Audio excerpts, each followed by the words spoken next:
You rub your eyes, trying to make sense of everything.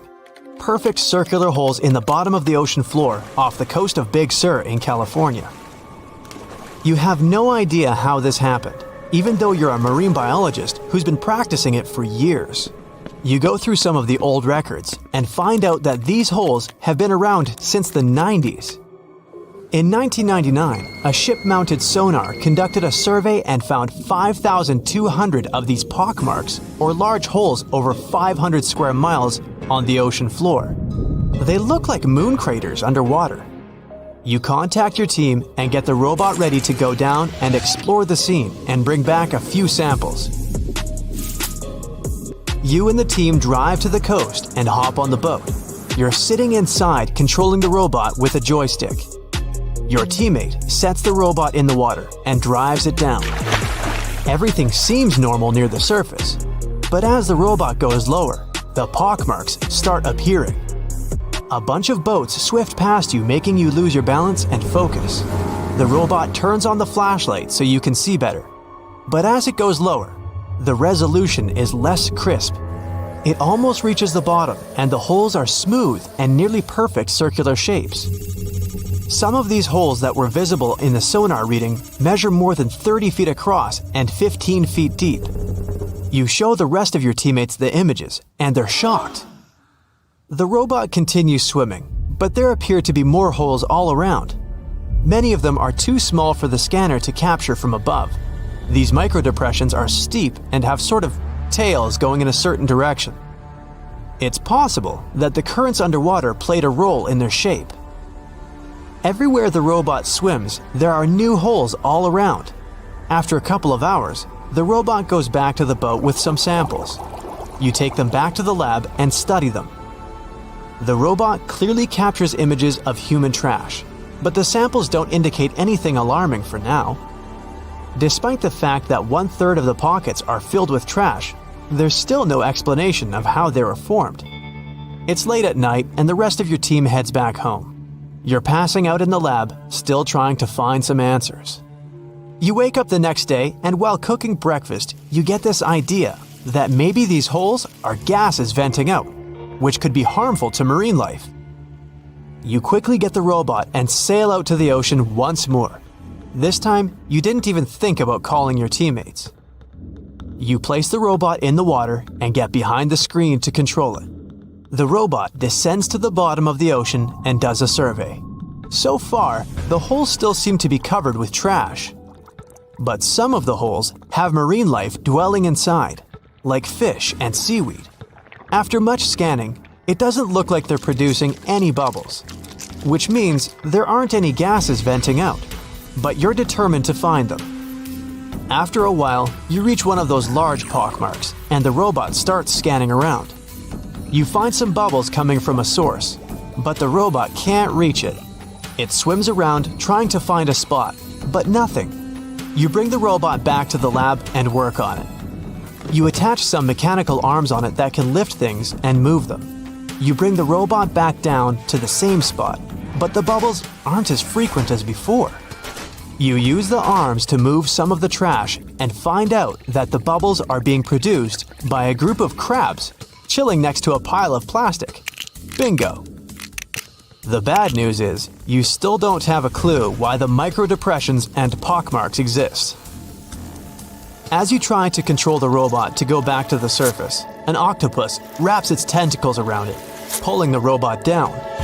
You struggle with the controls and push it to maximum power, but the suctions of the octopus are too strong to break off. It's a game of tug-of-war with the octopus and your robot.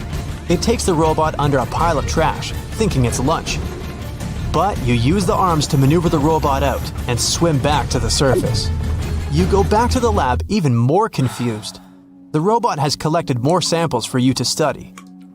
Your eye is glued to your microscope, trying to figure out what's going on, but nothing. You decide to do a carbon dating test to determine how old these holes are. After a while, you check out the results and are even more stunned than before. They show that the holes are around 400,000 years old, so it's likely that human trash wasn't the cause for all this. You pull many all-nighters trying to figure out the truth. You gather your team once more and hold a small press conference about this. You claim that this may be something we should be extremely worried about, but you still can't tell them more than what you know. With all the brain work put together, you find out that the large pockmarks haven't changed or been active for more than 50,000 years. The newer holes were most likely created by human trash settling in the bottom of the ocean floor. The marine life gathered some of this trash like plastics and discarded fishing gear and created homes for themselves. This is why around 4,500 of the holes are newer and have trash in them. But it still doesn't answer why the holes appeared in the first place. You're back to square one. The only way to see what's really going on is to clear up the trash from underwater and study them. The story makes headlines in the local community and catches the attention of a cleanup crew. You organize a trip to the ocean and begin the extraction of all the trash. Many cleanup boats arrive and everyone drops down a net to collect the trash. You send down the robot once more to make sure the nets are hitting the right spot. As most of the trash is being collected, many marine life animals scramble and try to find a way to escape. Everyone makes sure not to hurt them. After a couple of weeks, all the holes are cleared up from the trash. You do another sonar scan from the surface and can see the holes clearer than before. But you still don't have an answer for this. You do some more research trying to see if any other holes appeared around the world. On the other side of the country is a mysterious blue hole off of Florida's Gulf Coast. You catch the nearest flight to Florida and make an appointment with the scientists in charge of the expedition. Blue holes are underwater sinkholes that open below the seabed. Just like on the surface, the underwater world also has sinkholes. This one is called the Green Banana and is 150 feet below, and the hole is 435 feet deep. You dive with some special gear with the rest of the team to a barren ocean floor, and the hole is right there in front of you, looking like an oasis in the desert. You and the rest of the scientists are surprised by the diverse marine life dwelling within. Some sea turtles swim past you, and even sharks. These ones don't harm humans. Halfway through, you reach a narrow path, which makes it difficult for humans to pass through. But everyone is careful. There are corals, sponges, mollusks around the corner. You collect some samples and go back to the lab. Blue holes in general are richer in nutrients than barren lands and host plenty of unique marine life. They're quite common and don't pose any sort of threat to anyone. After making the connections, you don't think the holes off the coast of California have anything to do with blue holes. The mystery goes on. Something is about to reshape the entire future of the West Coast. The coastline, the infrastructure, the whole map. Scientists fear there is not one but two big earthquakes coming, one caused by another. This wasn't even on the radar for most people, but new research is changing everything. For decades, everyone treated the San Andreas Fault and the Cascadia subduction zone like two separate monsters that just happened to live in the same neighborhood. They were powerful, yes, but independent. But now, scientists believe these two giant faults are mechanically linked, and one can literally pull the other into rupturing shortly afterward. Cascadia moves, San Andreas moves. San Andreas tears, Cascadia tears, and the potential consequences of that are honestly haunting. Scientists found evidence that it happened at least 10 times in the last 3,100 years. Earthquake, pause, earthquake.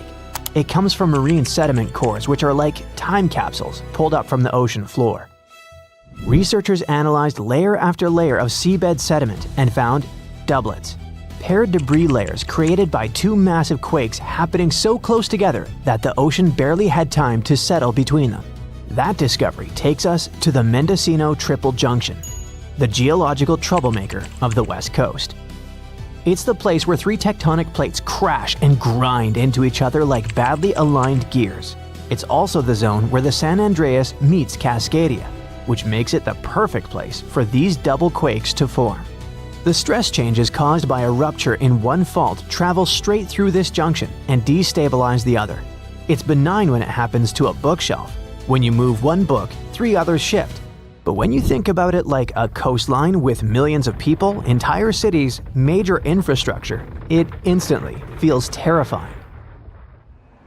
To many people who live on the West Coast, the San Andreas kind of feels like a California's problem, and Cascadia like an Oregon and Washington's problem. But when you understand that these two faults can essentially fire at each other, it stops being a local issue and becomes a continental one. A Cascadia megaquake alone can hit magnitude 9.0 plus, rip open 600 to 700 miles of seafloor, and send a tsunami roaring toward the Pacific coast. And it could just be the first quake, and then, maybe minutes later, the San Andreas snaps in Northern California. The shaking could ripple down the state like a zipper tearing open a jacket, and if it goes the other direction, it could be just as bad. If the San Andreas ruptures first, the intense stress redistribution can destabilize the Cascadia subduction zone. You could get the California quake first with buildings rocking, highways breaking, and power stations failing. And then, soon after, the ocean pulls back in Oregon or Washington. And the 20-minute countdown to a tsunami begins, a follow-up disaster. It's the kind of chain reaction you don't want even in a video game, let alone real life. This discovery also tells us something eerie about the earthquake in 1700, the one that sent a tsunami across the Pacific so huge that it struck Japan with no warning. Japanese fishermen called that wave the orphan tsunami because it arrived without any felt shaking. Only centuries later, scientists figured out that it came from the Pacific Northwest. But until recently, no one knew that the San Andreas might have felt that event too, and it possibly slipped or destabilized because of it. So, the whole West Coast may have moved together. And we've come to the scariest part. All this isn't about if, it's strictly about when. The faults have a rhythm, a pace, and a geological heartbeat. We've seen how they behave across thousands of years. We know what they did, and now we know they sometimes do it in sequence. The real fear isn't the first quake. California already expects a big one. The real fear is the second quake, the one that comes before you've checked on your family, before emergency responders regroup, before the power comes back, and before the dust settles. Even if you don't live on the West Coast, this matters for you too. The ports in California, Oregon, and Washington handle a massive chunk of America's imports. Knock them offline, and it's not just the coastline that feels it. The ripple hits the entire country and potentially the world. Grocery prices spike, supply chains freeze, gas availability dips, shipping timelines go nuts. The world is much more connected than any of us thought, and a geological double punch on the Pacific coast wouldn't stay a local disaster. It would spread, thread by thread, into everyone's life. So, those in power must prepare not for one giant rupture, but for two. Emergency plans, evacuation routes, response times, and power grid designs, all of it needs updating. Because nature has now shown us what even a single major rupture can do to a modern economy. It happened in Japan in 1995, on January 17th at 5:46 in the morning. The quake hit right by the northern tip of Awaji Island, only 12 miles from Kobe, a huge, busy city with about 1.4 million people back then, and another 2.6 million in Osaka nearby. The rupture ripped along the Nojima Fault for about 25 miles. That doesn't sound like much until you realize entire buildings can't survive that kind of sideways shove. More than 5,000 people lost their lives. 43,000 were injured. Nearly 400,000 buildings were irreparably damaged. This disaster hit one of Japan's largest industrial zones. And when you mess with a place like that, the shock doesn't stop at the shoreline. The damage was $200 billion US in losses, from smashed buildings and infrastructure and many businesses shutting down. Kobe's port just collapsed. Only 30% of the Osaka-Kobe railway lines worked. Part of National Route 28 literally vanished into the ground. Schools, hospitals, and municipal buildings, 85% of them took damage or were unusable. Fires broke out across Kobe. almost 300 separate incidents, burning the equivalent of 70 US city blocks and taking another 600 to 700 lives. Almost 100,000 people permanently left the region, 2.5% of the whole population gone in less than a year. And here's a detail that stuck with me. So many bridges failed that engineers suddenly had to confront how poorly older designs handled lateral shaking. Houses with heavy tiled roofs, built to fight typhoons, crumbled because all that weight sat too high. But the newer homes made after the 1981 building code revision stood. And that's when Japan realized that modern seismic standards were crucial to follow. Japan threw $58 billion US into restoring the region. Power came back in days. Roads and rail returned in 5 to 8 months. The main expressway took 21 months. The port was fully rebuilt in just over 2 years. And by then, all debris was cleared. Within 15 months, manufacturing jumped back to 98% of its old level. Stores reopened. By 1999, Kobe's economy reached roughly 75 to 90% of pre-quake levels. Japan overhauled its disaster management system entirely. They set up the Central Disaster Management Council and rewrote building codes. They upgraded everything from emergency drills to fire-resistant city layouts, and they launched the Earthquake Early Warning System that now gives Japan those precious few seconds before shaking hits. The same system that saved countless lives since 2007. But despite all this improvement, the Kansai region still sits on dangerous ground. The Roku-Awaji-shima fault system, the same one that snapped in 1995, still runs under them. The 2018 Northern Osaka quake and the 2024 Noto Peninsula quake reminded everyone that this threat didn't disappear. It just waits its turn. A future large event on that system could hit even harder simply because the region has grown more complex, more interconnected, and more economically loaded. So Kobe wasn't even a triggered double fault rupture, but it still broke a major industrial hub, reshaped a national economy, and permanently changed global shipping routes. That's why when scientists started talking about two joint faults firing off back-to-back in Cascadia and San Andreas, you don't even have to imagine the consequences. We already got a preview in 1995. So, since 2000, the world has been hit with more than 1,700 earthquakes with magnitude greater than 5. Many happened around the Ring of Fire, located around the Pacific Ocean. In North America, the biggest threat is the San Andreas fault line, which can create an earthquake of a magnitude higher than any other, earning it the spine-tingling nickname, the Big One. The potential destruction of California is a terrifying prospect that could have unimaginable consequences. But the Big One is just the beginning of what's to come. Bad news! Scientists have predicted an earth-shattering event that will occur in 2030. Like it or not, there's a 70% chance that we'll experience the Big One, and it will be an earthquake with a magnitude of 6.7. The San Andreas fault line will cause the Big One, but what is scary is that we can't predict it. On the other hand, a massive earthquake occurs every 100 years. This means there's always time to prepare for a natural disaster. If we traveled back in time, we'd see a few significant earthquakes like the ones that wiped out San Francisco and Fort Tejon. Buildings made a long time ago are not quake-proof. They will collapse. Even if they survive, you should not enter them. But buildings are not the most dangerous part. You should watch out for electrical lines and gas pipes. Your hill house might be lovely, but it is extremely unsafe. During quakes, the hill can turn into a massive landslide that will destroy everything in its path. Say goodbye to road trips because all the roads will be ruined.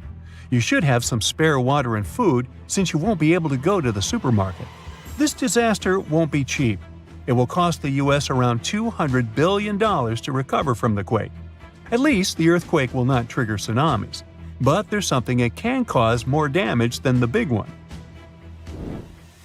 The notorious Cascadia subduction zones start in California and ends up all the way in Vancouver, Canada.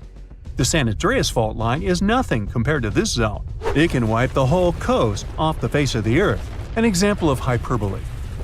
Subduction zones are tectonic plates forced to be one under the other and constantly pulling apart. One is called the North American Plate, and the other is the Juan de Fuca Plate. Zones like these are not to be messed with, since they are terrifying hotspots for earthquake activity and extremely dangerous because they cause massive underwater quakes. But they are underwater, so what can they do to us? Well, they can cause giant tsunamis, flooding cities, and destroying the coastline. Right now, the most active zone is the Ring of Fire. The Cascadia zone might be less active, but it is like a sleeping beast that can wake up and destroy everything in its path, causing a groundbreaking earthquake. The last time all this stress was released was in the year 1700. Unlike the San Andreas quake, this one will cause massive tsunamis and much bigger shocks. Let's hope you'll be camping in an open field at that time, because most buildings and bridges will likely be destroyed. Also, be ready for the aftershocks, as they'll be devastating. Nature won't be spared either. Landslides will change animals' habitats. Even our homes will be changed forever. Luckily, there is a light at the end of the tunnel, and scientists are doing everything they can to ensure our safety. New rules are implemented. Every new building must be able to withstand massive shocks. They're developing modern warning systems, and every new infrastructure must follow strict quake-proof guidelines. The Juan de Fuca and the North American plates are locked together, but they won't stay like that forever. When they unlock, get ready for a massive shake. The closer you are to the epicenter, the more damage you'll experience. But even if you are lucky to be far away, you may still feel the ground shaking for some time. Now, if we compare the Cascadia subduction zone and the San Andreas Fault, we'll see how much more dangerous the Cascadia zone is. In 1994, there was an enormous 6.7 magnitude earthquake in the Northridge area, close to the San Andreas Fault. Sadly, many people didn't make it, and some were injured. Back then, buildings were not strong and earthquake-proof, and many of them were damaged. The Cascadia subduction zone can potentially cause a magnitude 9 earthquake. A magnitude 6 quake has the power of around 44 million pounds of dynamite, but a magnitude 9 has the power of 44 trillion pounds of dynamite. The strongest ever recorded quake was in Chile. Its magnitude measured 9.5, and it destroyed most everything. So let's say you've survived the quake, but the struggle is far from over. Soon after, a massive tsunami will strike, with waves that might reach up to 100 feet in some areas. That's so unlike the San Andreas earthquake, which can't produce any significant waves. So say goodbye to your beautiful garden, since salt water will destroy trees and plants, changing the environment for a period of time. The only positive thing will be you won't need Halloween decorations, because all those dried-out trees will resemble a ghost forest. The combination of waves, quakes, and the sheer size of the area will make this natural disaster much more dangerous than any caused by the San Andreas Fault or the so-called Big One. A quake similar to this happened around 300 years ago. Many more have been recorded in the past 3,500 years, proving that they continually occur every 400 to 600 years. So, technically, we have around 100 to 300 years before the next big one hits. We still have no idea how exactly the Cascadia subduction zone works, because we discovered it in 1970. This zone is super scary because it can cause big earthquakes. It was found by accident when researchers studied the Ring of Fire. They wanted to know if this area had caused any trouble in the past years, and the proof was under their noses. In Washington, there is a horror forest where nothing has been growing for years. When researchers tested the soil, they found a tremendous amount of salt. They put 2 and 2 together and concluded that a massive tsunami had been the reason. Experts still didn't know when the forest was destroyed, but Japan kept records of a gigantic earthquake that had a similar effect. It was the one that happened in the year 1700. There is a 1 in 3 chance that the next one will occur in 2050. You must know how to survive the Canadian earthquakes and make it out unscathed, so listen carefully. Those who live in this area have almost no experience with earthquakes like this one. Surviving the quake is relatively easy, but the tsunami coming afterwards is the real danger. After the shake, find the highest ground and go there. Only bring the essentials, like food and water. Yeah, leave your baseball card collection at home. After the first hit, don't try to go down. Seismologists say that most likely there will be a few more waves, and they have proven this. On the 22nd of May 1960, seismologist Jerry Eston and his 4 friends went to Hawaii to see an expected tsunami that was to happen around midnight. They set up their gear on Wailuku Bridge with an escape route planned. This bridge had been destroyed in the previous tsunami, but the new one was much taller and better. After midnight, the water was 4 feet above the average level. The second wave hit a half hour after midnight, and the water rose another 9 feet by 1 a.m. The water started going down and dropped by 7 feet, but the horror was far from over. Next, they saw a wave that was around 20 feet tall. This shows us that tsunamis are unpredictable, and we should listen to experts to stay safe.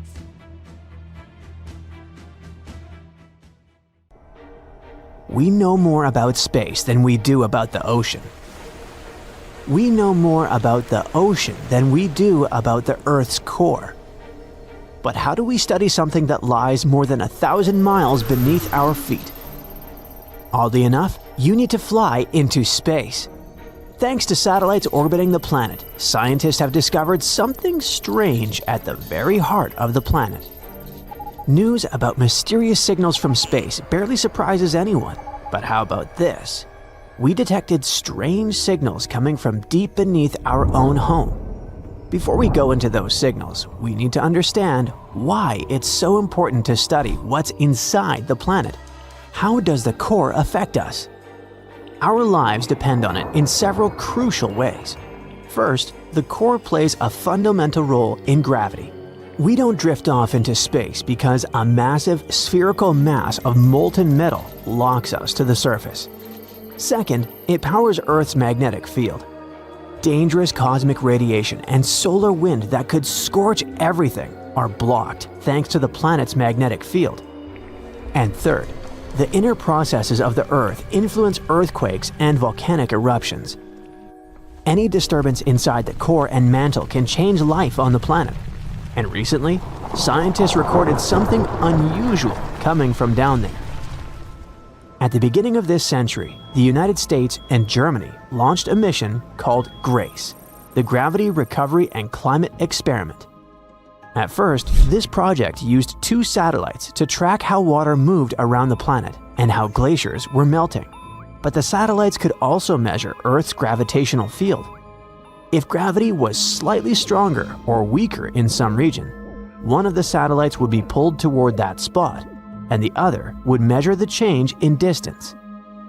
In very simple terms, the heavier something is, the stronger its gravitational pull. In certain parts of the planet, gravity can be slightly higher because of large geological shifts, ocean currents, or melting ice. But between 2006 and 2008, the GRACE satellites detected a strange change in gravity along the coast of Africa. Melting ice, water movement, and other natural phenomena couldn't explain the anomaly. No one knew what it was at the time, but years later, scientists suggested that the nature of this signal was coming from the Earth's core. Researchers noticed that some minerals, like perovskite, can undergo a phase transition when exposed to enormous pressure and extreme heat. And there are many perovskites lying in the upper layers of the mantle. When the internal structure of this mineral reshapes, it becomes denser and shifts the surrounding rocks. Deep underground, this harder, solid part moves the softer molten rock. These movements reach the molten outer core and slightly deform it. This deformation inside the core alters the flow of molten iron, and this deep current of liquid metal directly affects Earth's magnetic field. That's why satellites recorded those fluctuations. So how does all of this affect us? We launch satellites, we use compasses, we rely on GPS. All of this works only because gravity and the magnetic field are stable, and both depend on the core.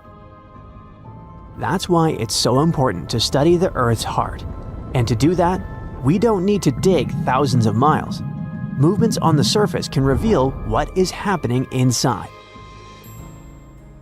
Studying vibrations in the crust, recording gravitational shifts, calculating, modeling, and forming hypotheses. It all sounds a little boring. Is there another way to figure out what's happening down there? We sent Voyagers into space, and some of them have already left the solar system. We descend into the depths of the Mariana Trench inside bathyskiffs. So what's the problem with drilling a shaft deep into the Earth's crust? Humanity actually has some experience with this. In the 1970s, Soviet geologists began drilling the Kola Super Deep borehole. It became and remains the deepest artificial borehole ever created. Its depth reaches 7.6 miles, deeper than the Mariana Trench and higher than Mount Everest. More than 50 years have passed, and humanity has not gone deeper than 7.6 miles. And do you know where the Earth's core begins? At about 1,800 miles down.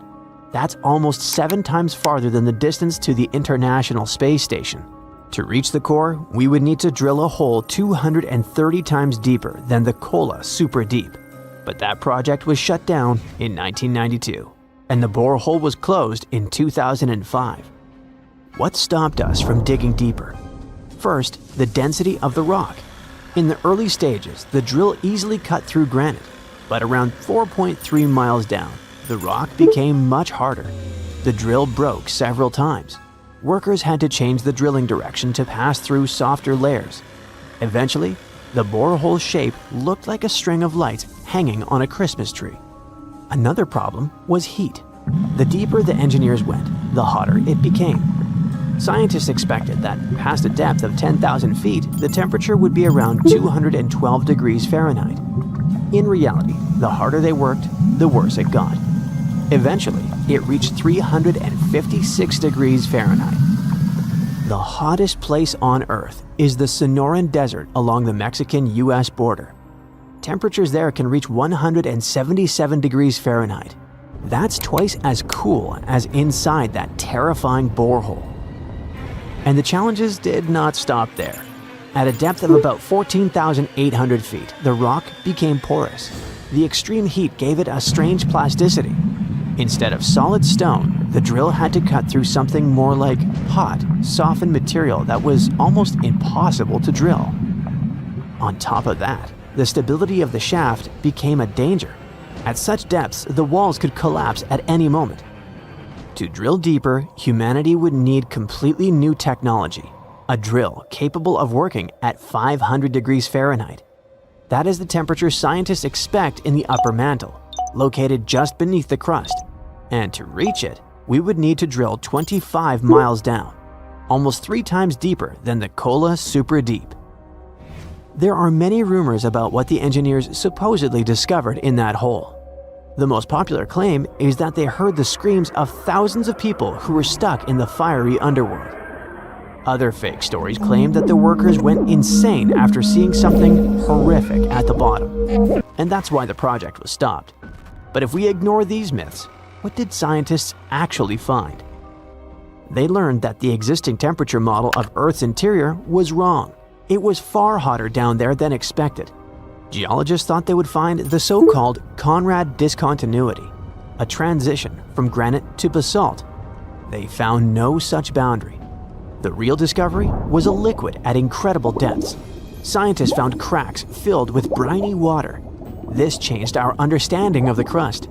People used to believe it was completely solid, but now it appears full of fractures and channels through which water can move. Where did it come from?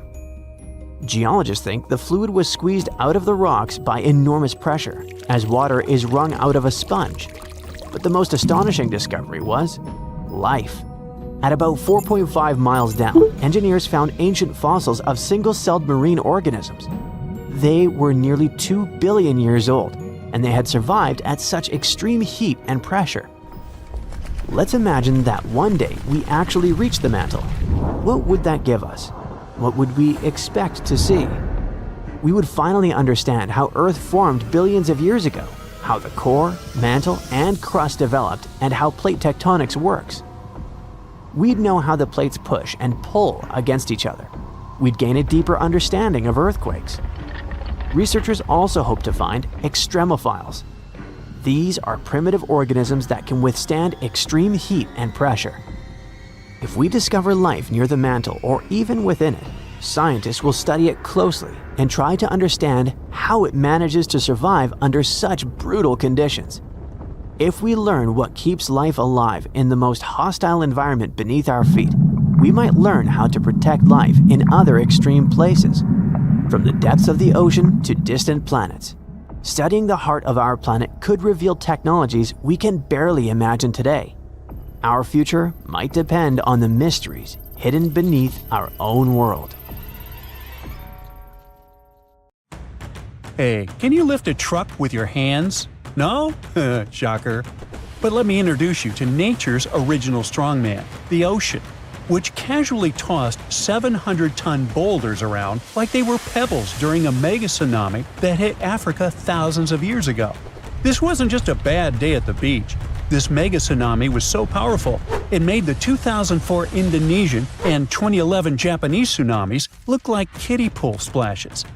Now, to give you an idea of how terrifying regular tsunamis already are, the Japan tsunami produced waves 133 feet tall. The Indian Ocean tsunami was slightly smaller, but it took over 200,000 lives across many countries. Now imagine something way worse. You see, for a long time, scientists thought waves that big were just science fiction. But then they found these enormous boulders, massive chunks of rock, flung far inland, and did the math. It turns out only waves around 800 feet tall could have pulled off that kind of rocky vandalism. And the culprit? A volcano that literally fell apart into the ocean and triggered one of the most powerful tsunamis Earth has ever seen. Usually, tsunamis are blamed on underwater earthquakes, tectonic plates getting into slap fights. But volcanoes? Oh, they've got tsunami potential too. In 1883, for example, a volcano in Indonesia named Krakatoa erupted for 6 months non-stop until it exploded, and the explosion was heard all the way in Australia. This triggered many tsunamis, some almost 100 feet tall. Still, that was more like a toe dip compared to the full cannonball from the mega tsunami. Back in ancient times, the volcano that crumbled during the mega tsunami was huge, and it didn't just fall apart. It lost a chunk that was 10 times the size of Mount Everest. 10 Mount Everests. It was like the Earth wanted to see what would happen if we threw a mountain into the ocean just for fun. It was so massive that when the entire side of the volcano belly flopped into the Atlantic, it created waves that could cover the Statue of Liberty 3 times. It also destroyed an island more than 30 miles away. The volcano behind this real-life Michael Bay scene was called Fogo, located on, you guessed it, Fogo Island. This island is basically just a whole single volcano that rose from the sea thanks to a magma hotspot, a place in the ocean where a lot of magma escapes and erupts like an underwater volcano. Over time, this magma cooled and stacked up like pancakes until, voila, after 7 major eruptions, the island popped out of the ocean like it was playing peekaboo. Surprise, it's a volcano. But Fogo's dramatic entrance was also a ticking time bomb. You see, the more a volcano grows, the heavier it gets, and if there's not enough magma inside it to support it, the whole thing can just collapse. Sometimes it doesn't take much. A minor earthquake, some erosion, or just a poor foundation made of soft sediment can trigger a collapse. It's like a really tall guy trying to balance over a bunch of marbles. Fogo had all the bad luck ingredients: too tall, too heavy, and built on squishy ground. And it gets worse. As the volcano grows heavier, it starts squishing the magma underneath. That lava can't rise, so it just simmers down there, slowly thickening like soup left on a burner for too long. Gases build up, pressure increases, and eventually, kaboom! It's the volcanic version of eating too many burritos and then trying to hold in a sneeze. This massive pressure and imbalance can trigger what's called a flank collapse, which is science speak for oops, half the volcano just fell into the ocean. That's what happened with Fogo. Most of the volcanic islands that form this way are long gone, but Fogo is still very much alive and kicking. In fact, it last erupted in 2014, and considering that it goes off every 20 years, maybe don't travel to Fogo Island in around 2034. For the longest time, scientists believe only big, bulky volcanic islands could collapse like this. But new research says that even smaller, skinnier guys, like the Danny DeVitos of the island world, aren't safe either. The thing is that small volcanic islands only seem stable because of their small mass. It's like Danny DeVito and Arnold Schwarzenegger both slipping on the ice. Arnie's fall might cause more chaos, but Danny can still go flying. And those little collapses? Yes, they matter. Take Santa Maria, a tiny island that's about 170 times smaller than Hawaii. It has collapsed multiple times, not because it wanted to, but because it's basically standing on soggy breadcrumbs. Its foundation is loose marine sediment, and to make things worse, it's sitting right next to the East Azores Fault, where 3 tectonic plates meet up for daily slap fights. This fault is responsible for many earthquakes and even some tsunamis that happened in Lisbon in the past, so you can imagine what it's like living right above it. Every time the volcano in Santa Maria erupts and grows, it also sinks. But when a chunk collapses, it bounces back up like a buoy. This seamount to island again roller coaster means that Santa Maria has popped in and out of the ocean like a submarine playing peekaboo, and with every peak comes a potential tsunami. Another volcano with similar trust issues is Pacaya, located in Guatemala. Between 2011 and 2013, scientists spotted strange movements in the soil, tiny shifts that suggested something underneath was getting restless. Sure enough, in 2014, Pacaya erupted. Luckily, it didn't collapse, but that risk still looms, especially if magma gets trapped in it like it did with Fogo. The consequences could be explosive, literally. In fact, about 1,000 years ago, Pacaya experienced a collapse that sent debris avalanches more than 15 miles away. Since then, it's rebuilt itself like a fiery phoenix, but it could still crumble again. That's why volcanologists obsess over the tiniest wobbles. It's not paranoia if the mountain really might fall. Now you might be thinking here, okay, but that was the past. Surely that kind of ridiculous mega tsunami collapse can't happen again, right? Well, welcome to the 21st century. Islands like Hawaii, La Palma in Spain, and various parts of the Caribbean are sitting on the same kind of geological whoopee cushions. All it takes is the right combo: loose foundation, steep slopes, maybe some trapped magma, and boom, flank collapse. In fact, it's already happened recently. In 2018, Anak Krakatau, the volcanic baby of the infamous Krakatoa, lost a big chunk of itself during an eruption. It caused a tsunami, but it was more awkward than devastating, like a volcano losing its pants on stage. Embarrassing, but survivable.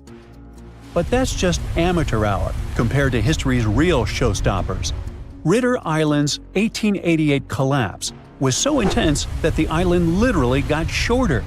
It went from being more than 2,000 feet tall to a mere 460 feet. But the record holder is the legendary Latua Bay megasplash from 1958, where a 7.8 magnitude earthquake triggered a massive landslide that sent a wave taller than the Empire State Building roaring through Alaska at highway speeds. Strangely enough, only 5 people lost their lives here, but on the other hand, the destruction path it left behind can still be seen today, all the way from space. Melting glaciers and ice caps can make volcanoes collapse too. When they melt, there's a sudden decrease in pressure on Earth's crust that can destabilize entire volcanoes. It's called isostatic rebound. It's like suddenly yanking a chair out from under someone who's been sitting still for centuries. Whoops. Also, here's something you probably never thought you'd worry about on your island getaway. Some volcanic islands grow outward as lava pours into the sea, creating unstable platforms known as lava deltas. These deltas can collapse without warning, taking newly formed land, and sometimes tourists too, right back into the ocean. No pressure though, just thought, maybe you want to stay off steaming new land. So yeah, next time you're lounging on a beachy volcanic island thinking, wow, this place is paradise, just remember, it might also be a ticking geological time bomb with a flair for the dramatic. From ancient mountain-sized cannonballs to surprise lava deltas, volcanoes have a history of keeping things spicy.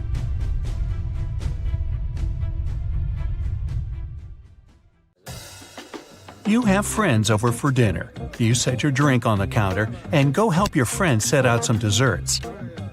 When you get back, you notice the liquid in your cup. It's sloshing around and the ice cubes look like ships on a rough sea. Now you feel it too. On the ceiling, the chandelier is swinging like mad. Then you hear someone scream, "Earthquake!"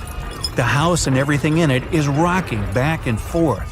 You try to run for cover, but the shaking keeps you stuck in place, fighting to keep your balance. The cabinets look possessed, and glasses and dishes fly out and smash on the floor.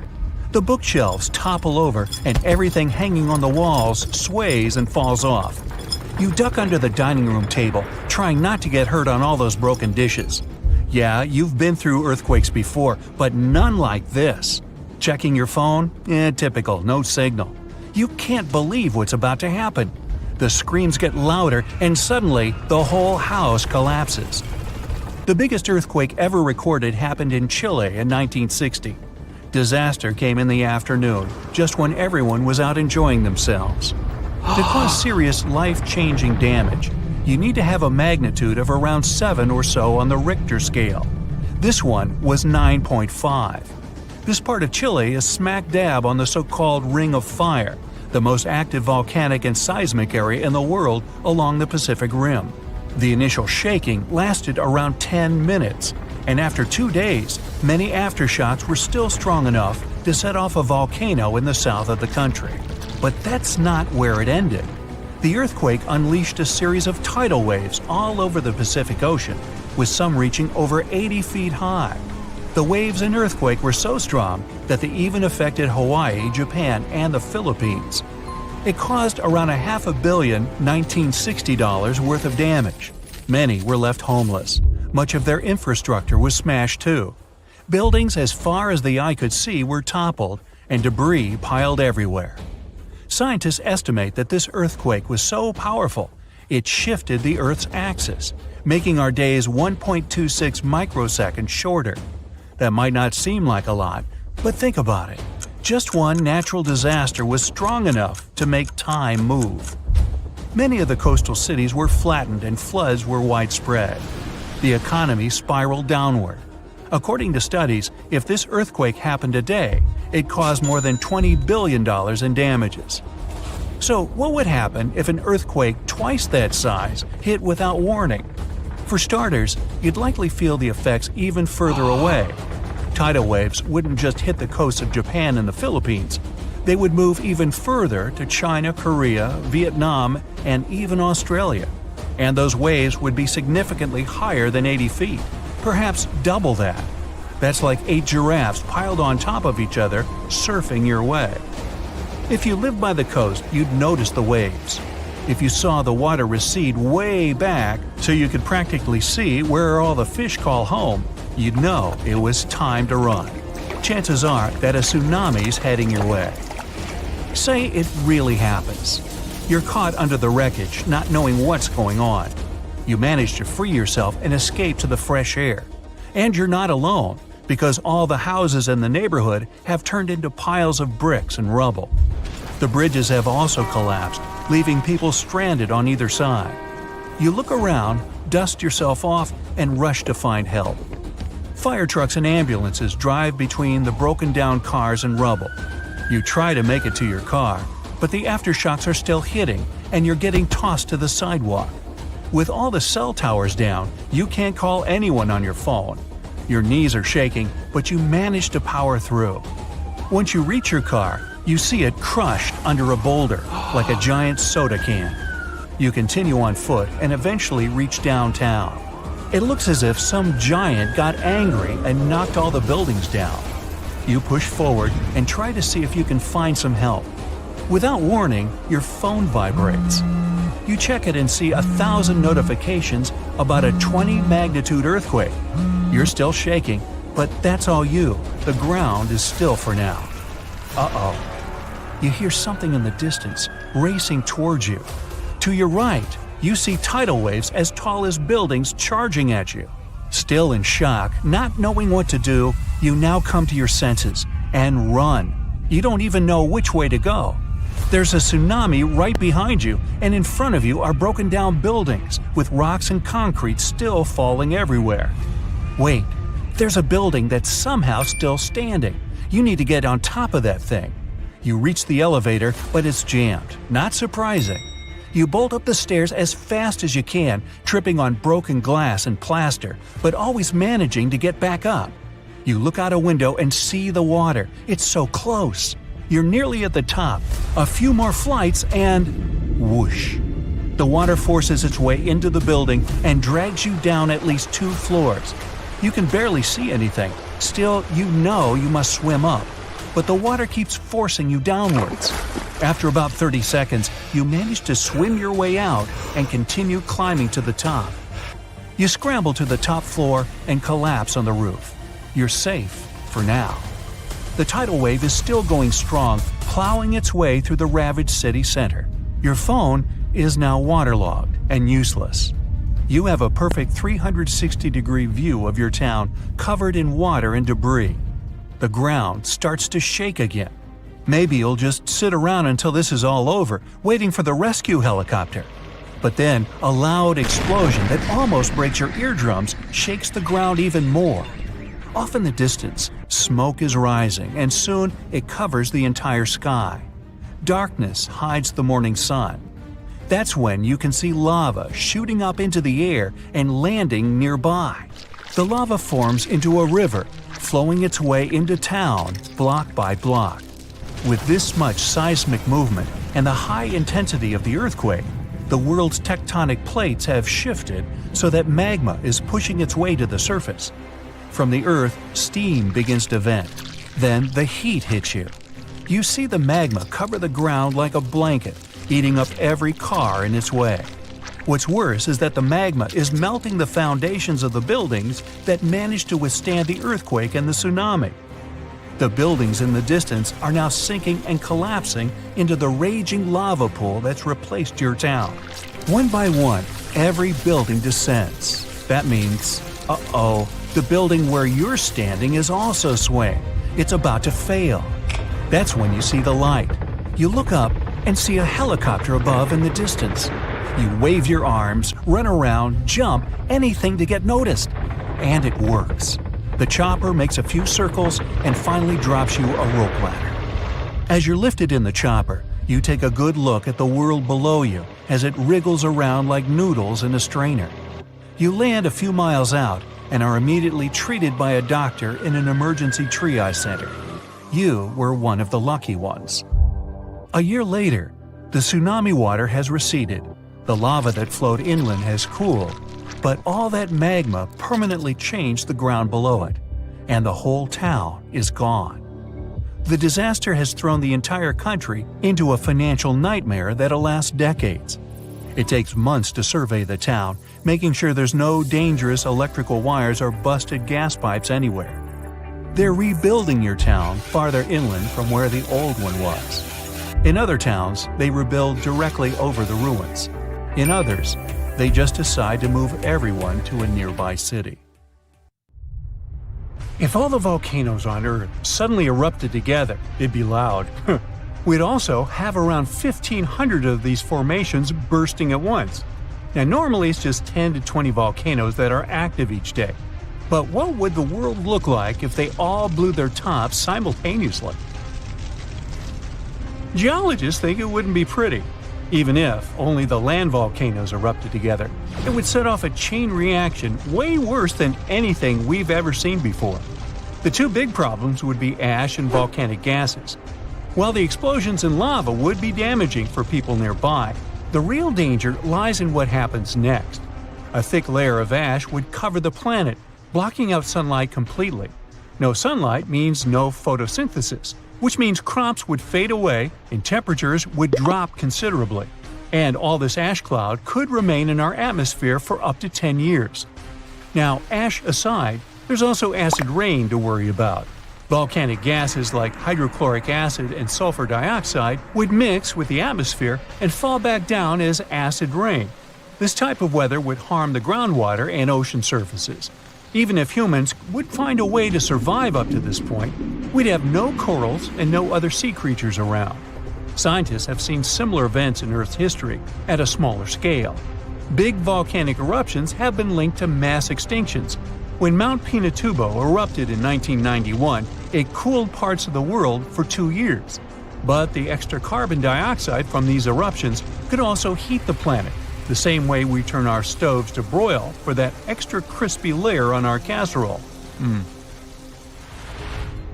Geologists also mentioned that there's evidence in our atmosphere that stuff like this may have happened in the distant past.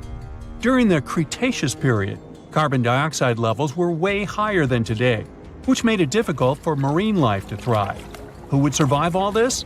Probably just some extremophiles, these organisms that survive in harsh conditions like hot springs or deep undersea vents.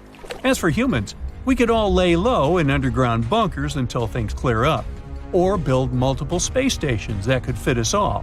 Yeah, right. The chances of all volcanoes erupting at once, though, are very slim. Whew! That's because there isn't one giant source supplying all the volcanoes on Earth. Each one of these openings has its own deposit of magma, except for a few cases where they indeed share the supply. For example, in 1912, Nova Rupta in Alaska erupted alongside another volcano sharing magma.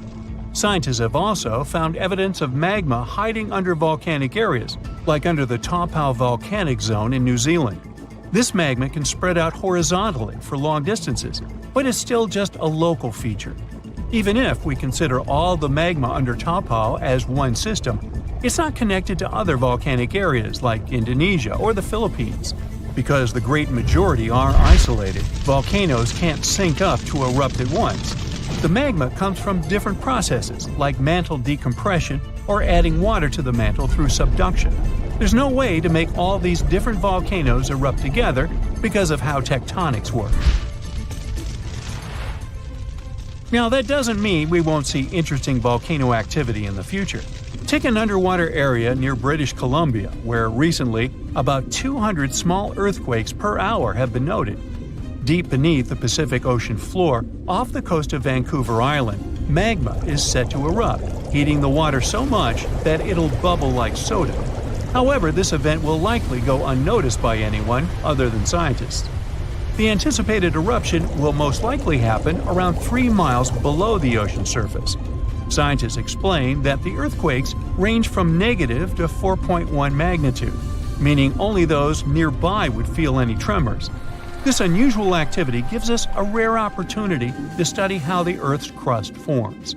The magma beneath the ocean floor is estimated to be almost 1,500 degrees Fahrenheit, but will cool rapidly upon eruption and contact with water. This runny rock will solidify upon contact with the seafloor, turning black quickly. This event will be useful for biologists too, who will have the opportunity to study the marine animals' response to any changes, like run! Antarctica, often seen as a vast icy continent, also holds a volcanic surprise beneath its frozen surface. Researchers have identified over 130 under the western ice sheet alone, making it the largest volcanic region on Earth. Most of these volcanoes, about 90, were only recently discovered in 2017. But could any of these Antarctic volcanoes actually erupt? Well, it depends on which volcano we're talking about. While these formations are relatively young in geologic terms, it's hard for scientists to tell if they're still active or not. There are only 2 confirmed active volcanoes in Antarctica, Deception Island and Mount Erebus.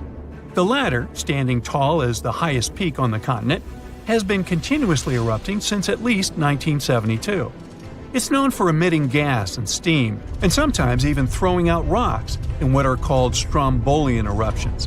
One of its most notable features is a persistent lava lake in its crater, a rare phenomenon due to specific conditions needed to keep the surface molten. For instance, it's fueled by a steady supply of magma from deep within the Earth's mantle. This continuous inflow of molten rock provides the material for the lava lake to exist. It also features low ambient temperatures. Despite its location in Antarctica, Erebus has relatively mild temperatures in its summit region because of the heat generated by the volcanic activity. This allows the lava lake to remain liquid rather than freezing over. Deception Island, another active volcano, last erupted in the 70s. While it's currently not showing signs of imminent eruption, it's being monitored closely for any concerning activity. Apart from these two being confirmed to be active, Antarctica is dotted with fumaroles, openings in the Earth's crust that release gases and vapors. Sometimes these fumaroles can create icy towers reaching heights of 10 feet. What we should focus on is maybe supervolcanoes. They're this type that has the potential to produce the most massive and destructive eruptions. Unlike the typical one, which has a single vent, supervolcanoes have a vast magma chamber beneath the surface, spanning tens or even hundreds of miles in diameter. Their eruptions can have catastrophic effects on the surrounding area and even impact global climate patterns because of the amounts of ash and gases they spill out into the atmosphere. One famous supervolcano is the Yellowstone one, which some say is gearing up for another eruption. It has the capacity to unleash a colossal eruption, spewing over 240 cubic miles of material. As much as we'd like to predict its behavior, volcanoes don't stick to a calendar. On the contrary, eruptions simply happen when there's enough magma beneath the surface. There also needs to be enough pressure for the magma to travel upwards. As far as we can measure, these conditions are not currently met at Yellowstone. Sure, many volcanoes operate on a cyclical pattern, but that doesn't mean Yellowstone is overdue. In fact, Yellowstone has had just 3 major eruptions over the past 2.1 million years. Also, the term supervolcano refers to the formation's size, not necessarily how fussy it is. Yellowstone's monitoring is extensive, tracking seismicity, ground deformation, thermal emissions, gas, water chemistry, and surface changes. Signs of an eruption would include thousands of earthquakes over a short period. We'd also see deformation on the ground and weird gas emissions ahead of time. Stable, as it might look like for now, the consequences of it having a major eruption could look ugly. Ash dispersion could blanket a 500-mile radius, potentially disrupting Midwest agriculture and clogging waterways. Ash and gas emissions into the stratosphere could induce global climatic effects, making our planet colder for several years. And yes, we've seen some research that it shows there's more liquid molten rock under the Yellowstone volcano than scientists believe. But that doesn't translate to imminent danger. See this big spot under the water near the shore? It's a coral reef. It beckons you to swim closer. But be careful. If you get there, it could be the last swim of your life. Stay away from the reef. But why? Why are coral reefs so dangerous? Let's figure it out. First, make your guess about what a coral reef is. An underwater cliff? Rocks? A coastal landscape? Some spot where shells live? Close, but not true. In short, a coral reef is a living thing. What we see in shallow tropical waters are colonies of organisms called coral polyps. They are distant relatives of jellyfish and anemones with amazing superpowers. They can absorb calcium from the water. When they do this, they convert calcium into hard limestone rocks. These rocks, like building blocks, form solid coral reefs and settle on the seabed. But there are soft coral reefs that look like plants. They float freely with the currents, swing in different directions, and seem to pulsate under the water. They don't have solid coral blocks, but they can grow tree-like cores to maintain their position. Both hard and soft coral reefs are beautiful creatures, but at the same time, they are very dangerous. Many ships were wrecked when they hit shallow water, as the sharp edges of coral reefs ripped through their hulls.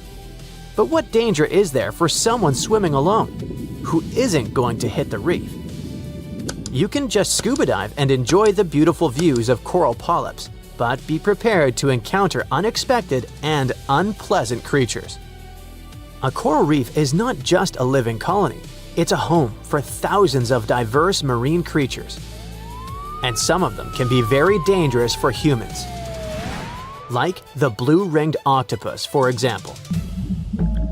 This is a tiny creature that you will definitely notice thanks to the bright spots on its body, but don't touch it with your hand, as it's one of the most venomous creatures on Earth.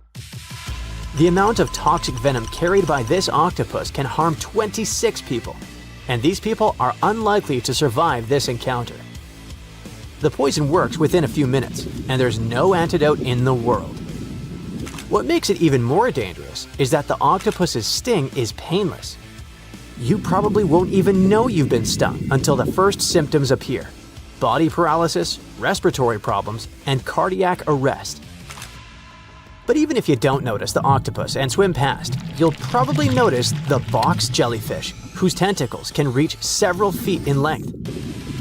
It looks like a creature from deep space, and you better not approach it. The box jellyfish is considered the world's most venomous creature. There are special cells in their tentacles that release a toxin called nematocysts. Over the past 100 years, roughly 70 people lost their lives after encountering these jellyfish. But most likely the number is much higher. We just don't know about all such cases. Unlike the painless sting of the blue-ringed octopus, the encounter with a box jellyfish hurts. Another dangerous inhabitant of coral reefs is a rock. Yes, take a look. It's just a rock that's part of the reef. But wait a minute, it seems to be moving. Don't touch it. It's incredibly venomous. By now, you've probably already realized that this is not a stone. This is the stonefish. And this sullen-looking guy is one of the most venomous fish on the planet. Do you see those little spikes along its spine? The fish raises them when it feels in danger. If the toxin covering these spikes enters your body, you have less than an hour to take the antidote. If you don't make it in time, better not dwell on the worst-case scenario. Do you still want to swim closer to the coral reef? If so, go ahead. There are other scary creatures there. This one, for example, doesn't pretend to be a rock or something harmless. It looks dangerous, and it is dangerous. It's the moray eel. These underwater snakes are not venomous, but meeting them can be unpleasant. They can bite quite painfully, but only if you disturb them in their burrows. Of course, you probably won't want to tease these creatures, but you might accidentally approach their burrow without knowing they live there and poke it with your finger. Once you do it, get ready for a payback strike. By the way, moray eels are poisonous because they eat toxic algae and fish. However, they can't use this poison against you unless you try to eat them. As you approach the coral reef, you may encounter a flying dagger. This is the needlefish, a thin, fast fish with a sharp nose and prickly needle-like teeth. It swims near the surface close to coral reefs at high speed and then jumps out of the water and flies at a speed of 37 miles per hour. Many people have reported getting seriously injured by this guy. This one looks like barbed wire shaped like a star. Hundreds of sharp needles cover the crown of thorns starfish's body, and you'd better not touch them. Each thorn on their body contains dangerous toxins that cause pain, nausea, swelling, and can even lead to anaphylactic shock. Coral reefs are not just a place for them to hang out, but also food. This starfish bulges out its stomach, covers the reef surface with it, and absorbs nutrients from it. It's like something straight out of a sci-fi horror movie. But don't think that corals are something scary and dangerous. In fact, coral reefs are some of the most useful things in the ocean. They even save people's lives. Do you know that lines of coral reefs cushion the impact of tsunamis and protect the shores from flooding? Some large reefs, like the Great Barrier Reef, are the boundary between the open sea and shallow waters. They stretch along the coast and form a protective wall that serves as a barrier against tsunamis and landslides. During a storm, rocky coral reefs disperse large waves and soften their impacts on the shore. But the coolest thing is that corals help your Instagram profile look better. What? Yes, that's right. Do you know these beautiful paradise-style photos when the water near the shore is blue and the sand on the beach is white? So sand gets this unique color thanks to corals. As you already know, coral bodies are made up of calcium carbonate, When waves and storms destroy corals, they wash out these calcium particles directly onto the shore. Besides corals, tiny bits of crushed seashells also end up there. Over time, layer by layer, they build up to form white sandy beaches. By the way, parrotfish are also involved in creating this beauty. These little fish feed on algae that stick to coral reefs, so they also consume pieces of coral along with their food. Then, when they're full, they release the coral particles, which eventually become the white sand. One such fish releases about 200 pounds of coral waste per year. So in a sense, this white sand appears because parrotfish go number 2. Coral reefs are ancient. The average reef grows at a rate of about 0.7 inches per year. And now look at their sizes. The Great Barrier Reef stretches for more than 1,430 miles, and it's been growing for 8,000 years. It's been here since people began to develop agriculture, domesticate animals, and build the first settlements. And some reefs are much, much older. That's why it's so important to preserve this unique natural wonder. And humans end up destroying it, often when ships accidentally crash into coral reefs. When this happens, it ruins the home for thousands of sea creatures. Ocean ecosystems get majorly impacted. But we also try to improve the situation. Coast guards protect the areas where coral reefs grow so that no vessel can approach them. These majestic creatures are a crucial part of nature, and this is another equally important reason why we should stay away from them. Roofs fly off like paper, huge trees are yanked from the ground, power lines snap and leave neighborhoods in the dark. Streets flood like rivers, homes are left in ruins. That's a hurricane passing through. After the wind calms down, the real mess begins. People stranded, no clean water, destroyed roads. Storms have been picking up for like 5,700 years. And the scariest part is that in the last 20 years, there's been a huge spike. But let's start from the very beginning. This is Belize, a small country on the northeastern coast of Central America. And this is the Great Blue Hole, a huge, deep underwater sinkhole about 410 feet deep and approximately 50 miles off the coast of Belize. It formed around 10,000 years ago, when the sea levels rose after the last ice age. A team of scientists arrived in Central America to study mud from way down in the Great Blue. They pulled out a long sample of sediment, which is basically layers of stuff that's settled over time. You might ask, so what? How are tropical storms connected with this sediment? Let's see. Tropical cyclones are big, spinning storms that form over warm ocean water. They pull up heat from the sea and blast it into the sky. And yeah, they can be devastatingly destructive, with super strong winds, heavy rain, and floods from big waves. And mud cores like the one the researchers pulled up are actually records of tropical storms. The sample they pulled up was 98 feet long, which made it the longest ever found in that area. Here's how it works. Every year, 2 thin layers of sediment settle in the hole where the weather is calm. But when a big storm hits, it leaves behind a different, messier layer. So by looking at these layers, scientists could tell how many storms hit that spot over the last 5,700 years. It's like counting tree rings, you know? Anyway, what they found was rather unexpected. It turns out that tropical cyclones had been getting more and more common. The lead researcher said that over the past 6,000 years, there were usually between 4 and 16 tropical storms or hurricanes every 100 years.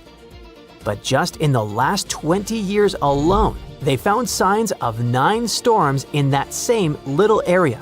That's way more than usual, and it shows how much things are changing. Scientists think there are 2 main reasons why tropical storms have been happening more often. One reason has to do with something called the Intertropical Convergence Zone, or ITCZ. This is an area near the equator where winds from the north and south come together. That spot has low air pressure, lots of moisture, and tons of thunderstorms. Just above it is the part of the Atlantic Ocean where most hurricanes are born. It even has an official name, the Hurricane Main Development Region. Normally, the ITCZ moves north in the summer and south in the winter because of changes in ocean temperatures. But over the past few thousand years, it's slowly been shifting farther and farther south. That's why the area where storms usually start has also moved south. It means storms are now forming and heading toward lower parts of the Atlantic than they used to. The second reason for the recent spike in storms is rising ocean temperatures. Earth has gotten warmer, and the ocean has warmed up too. The warm oceans help make more powerful storms. Such an increase likely means that this part of the world might see a lot more big storms in the future. If things keep going the way they are, scientists think the Caribbean could get hit by as many as 45 tropical storms and hurricanes by the end of this century. That's way more than anything the world has experienced in the last 5,700 years. There are just too many changes in the world that influence the situation. They create the perfect conditions for more storms to form and get really intense really fast. But if you think storms are getting more intense only over the ocean, let me tell you about America. A bunch of really dangerous storms, including tornadoes, dust storms, and wildfires, tore through several states in the Midwest and south of the USA in March 2025. At least 42 people lost their lives, and the scale of the devastation is enormous. What's scary is that most of this destruction didn't happen in the usual Tornado Alley area. Tornado Alley is a nickname for a part of the US where tornadoes happen a lot. It stretches through places like northern Texas, Oklahoma, Kansas, Missouri, parts of Louisiana, Iowa, Nebraska, and even eastern Colorado. But this time, storms hit places like Mississippi, Arkansas, and Alabama. Experts had warned this might happen. At the beginning of 2025, they said that tornadoes could start showing up more often farther east than usual, and that's exactly what's happening. One of their top weather experts said people in the Mississippi and Tennessee valleys should get ready for a rough spring. There are more people living in these areas than in traditional tornado zones, and many of them live in mobile homes or buildings without basements, which puts them at more risk when big storms hit. A tornado is basically a spinning tube of super strong wind that comes down from storm clouds and touches the ground. They can be really dangerous. To figure out how strong a tornado is, scientists use something called the Enhanced Fujita Scale. It goes from EF0, which stands for the weakest tornado, to EF5. Such a tornado is crazy strong, tear your house apart strong. The main question is, why are tornadoes happening more in the east now? In the US, tornado season usually kicks off in March. That's when cold air from Canada bumps into warm, wet air coming up from the Gulf of Mexico. And boom, storms start to form. But this year, things are a bit different. Here's what's going on. There's a big patch of high pressure, basically a chunk of calm, warm air hanging over the southwest. That's keeping things more stable out west, so fewer thunderstorms as well as fewer tornadoes are expected there. So, tornadoes are shifting eastward. Meanwhile, the Gulf of Mexico is super warm this year, and that's helping storms form in the southeastern US. The warm water adds a lot of energy to the atmosphere, which can lead to stronger, more frequent storms in places like Mississippi, Alabama, and Tennessee. Up north, around the Great Lakes and Northeast, it's staying cooler this spring. That means fewer big storms up there, at least for now. Now, let's get back to those devastating March storms. On March 14 and 15, a huge storm system blasted through parts of the central and southern US. This system brought 52 confirmed tornadoes, massive dust storms, and fast-moving wildfires. It all led to almost 1,100 canceled flights. About 150 million people were affected by this natural disaster. Two really strong tornadoes classified as EF4s hit Arkansas. The damage was incredible. One of those tornadoes, which hit a town called Diaz, had winds up to 190 miles per hour. That's insanely fast! For comparison, the average speed of a Formula One car is around 130 to 160 miles per hour. It was the first time in over 25 years that Arkansas got hit by two EF4s on the same day. Experts also recorded wind gusts moving at a speed of over 80 miles per hour in the southern plains. In Texas, dust storms led to fatal car crashes. Wildfires, caused and driven by the strong winds, burned through parts of Texas and Oklahoma. Oklahoma alone had more than 130 fires. So, what's next? Experts think the U.S. could see between 1,300 and 1,450 tornadoes in 2025. That's way more than the usual 1,225. And it's not just about tornadoes. A warmer atmosphere can hold more moisture. That means heavier rains, more flash floods, and even more powerful storms. Basically, the formula is the following. Warmer oceans plus warmer air equals stormy weather, especially in the east and southeast. But even if you don't live in any of these areas, you can't feel completely at ease either. Experts say tornadoes and other natural disasters can happen pretty much anywhere in the U.S. The risk moves around depending on the time of year and the weather. Okay, it's pop quiz time. What's the strongest river in the world? The Amazon? Pfft, rookie guess. No, really. The mightiest river isn't on land at all. It's underwater, and it's called the Antarctic Circumpolar Current, or ACC for friends. This beast flows with a force 100 times stronger than the Amazon River, and it could power over 100,000 hydroelectric plants. That's enough electricity to light up entire continents. But this underwater juggernaut doesn't just flex its muscles for fun. It's the planet's ultimate multitasker. The ACC is Earth's thermostat, carbon vacuum, climate stabilizer, and oceanic superhighway all rolled into one. But here's the not-so-fun part. Scientists have spotted a serious red flag. The ACC is slowing down. And not just by a little bit. We're talking up to 20% weaker by 2050.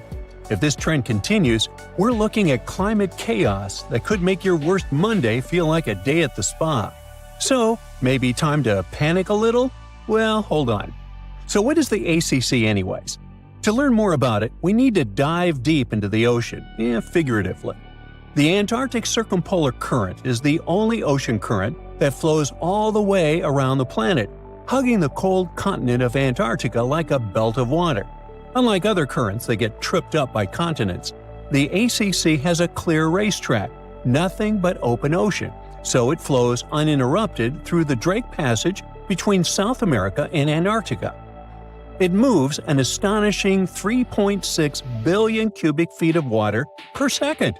That's so much water we couldn't find anything to compare it to, sorry. The ACC is driven by ferocious westerly winds, moving eastward to connect the Atlantic, Pacific, and Indian Oceans into one continuous supercurrent. It also plunges into abyssal depths, connecting shallow, intermediate, and deep waters into one giant, swirling blender of oceanic energy. Now, to put it simply, maybe too late for that, but I'll try, the ACC is the glue that is keeping all of our planet together. It plays a starring role in the thermohaline circulation, or global conveyor belt, if you don't want to sound lame. This is the system that redistributes heat, carbon, and nutrients around the globe. To make it all work, the ACC pushes nutrient-rich deep water to the surface in a process called upwelling, feeding plankton, krill, whales, and eventually sushi on your plate. That means if you love seafood or care about ocean food chains at all, you should really start paying attention. Without this nutrient cycling, marine life from the bottom to the top of the food web suffers. Now, here's the cool part. While it's busy playing waiter to the sea, the ACC is also doing our laundry. Well, sort of. It absorbs massive amounts of carbon dioxide from the atmosphere and stores it in the deep ocean, locking it away for centuries. Think of it like Earth's giant carbon vault, no password required. It also helps regulate the weather. Without the ACC pushing heat around the globe, Western Europe would be 50 degrees colder. That means Paris would feel like Siberia, and Londoners would have to trade their umbrellas for snowshoes. The current helps maintain the temperature balance between the hemispheres, stabilizing wind patterns, rainfall, and ocean temperatures around the world. Even hurricane patterns could change because warm ocean surfaces are a key ingredient for cyclone formation. Mess with the currents, and you might be dialing up stronger, weirder storms. So, why is it slowing down? Well, of course, the answer is humans. You know those ice caps that are melting? Well, in Antarctica, where our friend the ACC lives, there's so much ice that if all of it melted, the Earth would rise more than 200 feet. That's taller than Cinderella's castle. What's worse, 60% of all the fresh water in the world is frozen in that ice. While that much water melting is already terrifying, it's the freshness of the water that really messes things up. You see, the ACC relies on the Southern Ocean's cold, salty water to be dense and heavy so it can sink, which helps power the current forward like a chain reaction. But when fresh water from melting glaciers pours into the ocean, it dilutes the saltiness. That makes the water less dense, so it stops sinking properly. Without that sink and flush mechanism, the ACC can't maintain its powerful flow. It's like trying to flush a toilet with no gravity. As this continues, fresh water flows north, altering the ocean's density structure and counteracting the effects of ocean warming, which normally would speed the current up.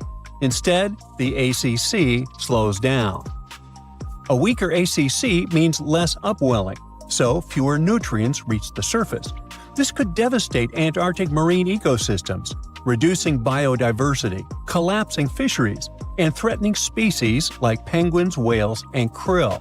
It also opens the door in Antarctica to invasive species, like the southern bull kelp, which could throw entire food chains into chaos.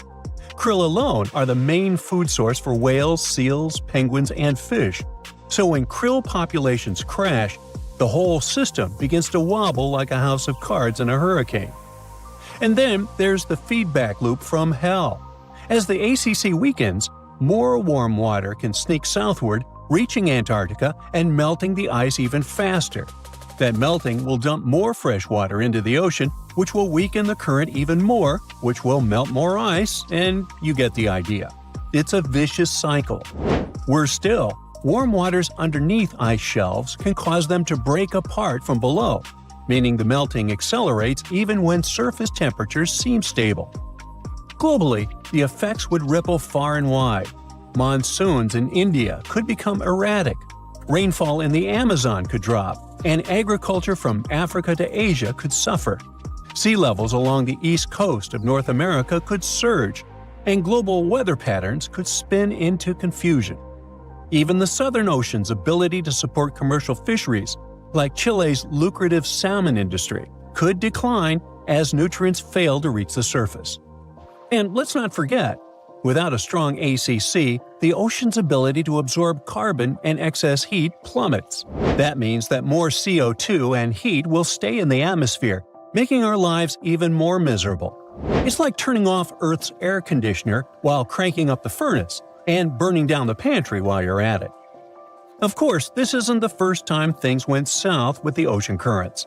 Before humans started heating up the planet, Earth went through a deep freeze called the Little Ice Age, and it wasn't just about colder winters. This icy chapter may have kicked off when ocean currents in the North Atlantic started acting weird. And it wasn't so long ago. This Little Ice Age had a peak in 1850, literally yesterday. Scientists believe that melting glaciers and massive exports of Arctic sea ice flooded the ocean with fresh water. That fresh water messed with the ocean's usual saltiness and density, weakening powerful systems like the AMOC, short for Atlantic Meridional Overturning Circulation. That's a mouthful. It's another crucial piece of the global conveyor belt puzzle. As these currents slowed down, less warm water reached the north, sea ice spread farther, and temperatures dropped even more. And here's the spooky part. Records from seashells near Iceland show that this shift didn't happen all at once. It came in two waves, like the planet was struggling to stay stable before tipping into a colder world. And because the AMOC is also part of the crazy life support system of planet Earth, everything is connected. Both systems are influenced by temperature, salinity, and the sinking of cold water. When the ACC slows, it can alter the balance of deep water formation and mixing, potentially weakening the AMOC too. That's a domino effect you really don't want to see. In fact, some models suggest that if both the ACC and AMOC are pushed past their tipping points, the result could be centuries of unstable climate conditions, way beyond anything modern agriculture or infrastructure is built to handle. So, next time you're sipping a cold drink or enjoying sushi, maybe raise a toast to the mighty ACC. It's doing a lot more for you than you think, and it could really use a little appreciation and less ice melting, please. The floor is lava. Haha, just kidding. But honestly, it's kind of falling apart. You might not feel it yet, but a huge part of North America has already lost 37 miles worth of rock from its foundation. And no, this isn't about earthquakes or giant sinkholes. It's about the continent losing pieces of the very thing that keeps the ground from wobbling around like a bad carnival ride. A team of researchers has just dropped a geological bombshell. Part of North America's ground is thinning out like a very sad, very slow ice cream drip. How do they know? They basically gave Earth a high-tech full-body MRI and created 3D maps showing how rocks once considered indestructible are now melting away into the planet's guts, like an upside-down cheese pizza inside an oven. But to really understand this mess, you first have to meet my old friends, cratons. Cratons are like the roots of the continents. They're thick, tough, and ancient. We're talking billions of years old. These bad boys survived meteor impacts, supervolcanoes, and even the tectonic movement of plates. If the plates got into fistfights, for example, you can bet we would see mountain ranges being born. If they got a divorce, drifting apart from each other, then a whole new ocean would be born. All of these things leave scars on the surface of Earth, but the cratons seem to always remain unfazed, like the cockroaches of geology. And since a craton can basically get punched in the face and feel nothing, scientists always assumed these things were nearly indestructible. But then, a group of researchers took their fancy machines to the test and realized that, wait, the cratons are falling apart? How? Enter the Farallon Plate, a really ancient tectonic plate that started to slide under North America's major plate over 100 million years ago. This is a pretty normal process, actually. It's called subduction, and it's how Earth recycles rocks and keeps itself from overheating. This subduction thing has been happening for so long that, by now, the Farallon is almost 400 miles away from the craton, sitting pretty chill at the lower mantle, weirdly close to the outer core of our planet. But the Farallon has been causing trouble, like that one roommate who moved out but keeps leaving weird stuff in the fridge. You see, as it sinks, it tugs on the bottom of North America's foundation, stretching it out and causing pieces to fall off into the deep mantle. And if that wasn't enough drama, the sinking Farallon has also leaked water and carbon dioxide into the surrounding rocks, making the craton even softer and easier to shred apart. Thanks, Farallon. Very cool of you. By studying hundreds of earthquakes across thousands of monitoring stations, scientists have confirmed the story. Big chunks of continental material are dripping downward, thinning the craton by as much as 37 miles. That's more missing rocks than can fit into a milk carton. Sounds dramatic, right? But don't worry. This is happening at a snail's pace. It'll take millions of years for anything noticeable to happen. Your great-great-great-great few grandkids from the distant future might still be standing on solid ground. But don't get too comfy. This thing may not be an urgent problem, but there's another type of sinking that's happening faster than you can say, "Help!" Here's the thing. By 2050, at least 32 major cities in the US, including New York, Baltimore, and Charleston, could be partially underwater. And guess what? This one is mostly our fault. Scientists noticed that since 2007, some cities have been sinking into the ground between 0.04 and 0.08 inches every year. Charleston, in South Carolina, is pulling ahead in the worst way possible, sinking 0.15 inches annually. Sure, these numbers sound tiny and a bit ridiculous, but Charleston is barely 9 feet above sea level, and a little sinking goes a long way when the ocean is breathing down your neck. On really bad flood days, people there have to abandon their cars and basically swim home. This whole phenomenon is called land subsidence, and when you mix sinking land with rising sea levels, you get a disaster cocktail of flooded streets, salty farmland, ghost forests, and a lot of very cranky homeowners. And it doesn't stop with just homes. Infrastructure like bridges, roads, airports, and power plants, all things we rely on daily, are also at risk of serious damage. Flooded electrical grids and sunken highways could cause billions more in economic losses and create major safety hazards for communities. Now, let's be fair. Not everything is humanity's fault. Some of this trouble dates all the way back to the Ice Age. About 12,000 years ago, massive ice sheets covered the northern US. They were heavy, like seriously heavy. The weight pushed the land down, and when the ice melted, the ground didn't just pop back up like a trampoline. Instead, it started playing a weird game of geological seesaw. The places that were squished started rising, and the places that weren't got pulled down. This whole process, called glacial isostatic adjustment, try to say that 3 times fast. But of course, humans found a way to make it worse. Groundwater extraction is a major culprit. Think of it like pulling the stuff out of the mattress. After a while, the whole thing just sags. In places like California's Central Valley, the land is dropping by up to 8 inches a year because we keep pumping out water during droughts. In cities like New York, the problem isn't just water. Skyscrapers themselves are making it worse. Yep, turns out if you stack millions of tons of concrete and steel onto soft ground, it tends to flatten. And in case you're wondering, the total mass of New York City's buildings is around 1.68 trillion pounds. That's about the same as 3.5 million statues of liberty piled up. With so much weight concentrated over a relatively small area, the underlying soils have no choice but to compress over time. And if you thought it couldn't get messier, think again. We've been building dams, which stop rivers from delivering fresh sediment to coastal areas. That sediment is kind of like Mother Nature's way of fluffing the ground back up. Without it, coastal lands are compacting like an old sponge. Plus, when wetlands are drained for agriculture or construction, the peaty soil dries out and collapses. Honestly, it's like the ground just can't catch a break.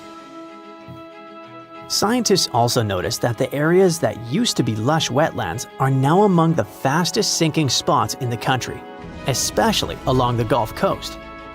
Louisiana, for example, is losing about a football field of land because of this mix of subsidence and rising seas. So what's the endgame here for us regular people who just want to live above sea level? Well, it's not looking great.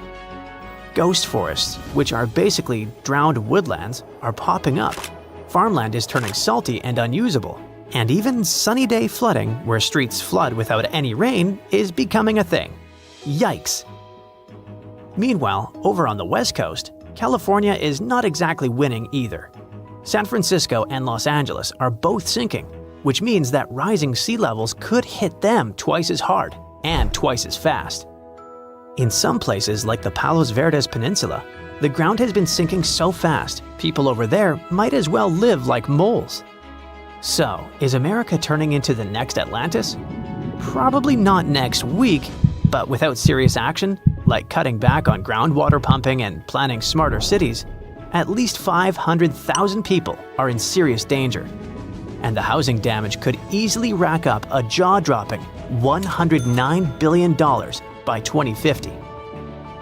In the end, while North America isn't about to sink like a poorly made souffle, it's definitely showing some cracks in the crust. So maybe let's ease up on groundwater pumping, rethink how and where we build, and invest a little more in keeping our feet dry. After all, if the floor really does become lava someday, we're gonna wish we had at least fixed the leaks first. Imagine standing in a quiet northern town, surrounded by mountains and forests, when the ground beneath your feet suddenly shifts with the force of a freight train. That's not a movie scene. It's a very real possibility for the people living in Dawson City, Canada. Hidden beneath the tranquil Yukon landscape lies a geological giant, the Tintina Fault. For more than 12,000 years, it has been silent, but new research suggests it might be ready to wake up in a spectacular and dangerous way. Stretching over 1,000 kilometers from the Yukon into Alaska, the Tintina Fault is like a massive crack in Earth's crust, a boundary where colossal slabs of rock slowly grind past each other. On the surface, it looks harmless, just rugged terrain, rivers, and forests. But deep underground, strain is quietly building, like a spring being wound tighter and tighter. Theron Findlay, a geologist from the University of Victoria, and his team decided to take a closer look at a section of this fault near Dawson City. This wasn't just a casual inspection. They used cutting-edge tools like high-resolution satellite images, aerial surveys, and LiDAR, a laser-based scanning method that can reveal subtle changes in the ground's shape. What they found was unsettling. In one location, the ground was visibly displaced by an astonishing 1,000 meters, evidence of a long series of powerful earthquakes millions of years ago. In another area, they spotted a smaller but still significant offset of about 75 meters, likely caused by more recent quakes, roughly 132,000 years ago. Since then, nothing major. At least, nothing visible. And that's exactly the problem. When a fault line hasn't released energy for thousands of years, it doesn't mean it's safe. Quite the opposite. It could mean that massive pressure has been silently accumulating. Based on their calculations, the Tintina Fault has been moving at a slow creep of up to 0.8 millimeters per year. Over 12,000 years, that adds up to a staggering 6 meters of potential movement waiting to be unleashed. If that strain were to suddenly break free, the resulting earthquake could be bigger than magnitude 7.5. For context, that's in the same league as some of the most destructive quakes in history, like the 1976 Tangshan earthquake in China, or the 2010 Haiti disaster. While the Yukon isn't densely populated, the impact could still be devastating, damaging highways, collapsed buildings, landslides cutting off communities, and potentially loss of life. The scientists can't say when it will happen. Earthquakes don't work on a schedule, and predicting the exact moment of rupture is one of geology's greatest challenges. What they do know is that the Tintina Fault is in what's called a late stage of its seismic cycle, a point where the risk of a major quake is higher. For the people of Dawson City and surrounding areas, this means living with a quiet but ever-present threat. Emergency planners might advise residents to have evacuation routes, survival kits, and backup communication plans. But in the end, this is a reminder of a simple truth. Earth is never truly still. Even in the most peaceful landscapes, immense forces are always at work, reshaping the planet in ways we can't always see, until the day they reveal themselves with a violent jolt. Yet, the story of the Tintina Fault is more than a warning. It's a glimpse into how Earth stores and releases its pent-up energy. Each millimeter of annual movement is like another twist of a key in a lock. At some point, the lock will turn, and when it does, the release will be sudden and powerful. LiDAR images reveal ancient scars across the land, subtle to the untrained eye, but obvious to scientists. These are the footprints of past disasters, frozen in the ground like a history book carved by nature. Findlay and his colleagues believe the region's seismic silence has lulled people into a false sense of security. A place can be both beautiful and dangerous, and the Yukon is a perfect example. Visitors come for the sweeping vistas and endless wilderness, rarely realizing that deep beneath their hiking trails and scenic roads, forces are shifting that could change the landscape overnight. This hidden drama plays out all over the world. Fault lines in California, Turkey, Japan, and beyond all share one trait. They eventually break. The question is never if, but when. The Tintina Fault just happens to be one of the quieter players, which in geological terms can be far more ominous than the noisy ones. And so, the clock ticks, silently, in the frozen north, counting down to a moment no one can see coming. Do you know that our planet has scars? One of them is located in North America. This scar can tell us many cool things about the history of Earth, but the most interesting thing is that it could change the appearance of our continents and break our world. But for some reason, this scar hasn't done it yet. And that's not even the most interesting part. The coolest thing about this scar is that it might hold a giant source of clean, cheap energy. So let's go to Kansas to find out what it is. So, 1.1 billion years ago, a giant rift formed in the crust of our planet on the territory of the modern U.S. Midwest. It's called Broken Heart. This giant crevice is filled with solidified magma, and from afar, it looks like a real scar. But how did it show up? Broken Heart was an ancient rift valley, a huge geological fault forming elongated hollows in the Earth's crust. It occurred because tectonic plates had moved apart. It's like the details of a jigsaw puzzle that suddenly started to separate. At that moment, thousands and even millions of tons of magma spilled out from the depths of our planet. That event looked like a real apocalypse, lasting about 100,000 years. But then it stopped, and scientists don't know why. If the rifting process had lasted longer, then most likely the continent of North America would look different today, or it wouldn't even exist at all. Right now, this fault looks like a giant horseshoe that stretches from Kansas north to Lake Superior and south to Michigan. But some studies indicate that the fault may be larger and extend even further south, and the width of the fault might equal the width of the Red Sea. After the rifting stopped, the entire valley got covered with hills and trees. The fault itself is covered with a thick layer of sedimentary rocks, so it's quite difficult to track.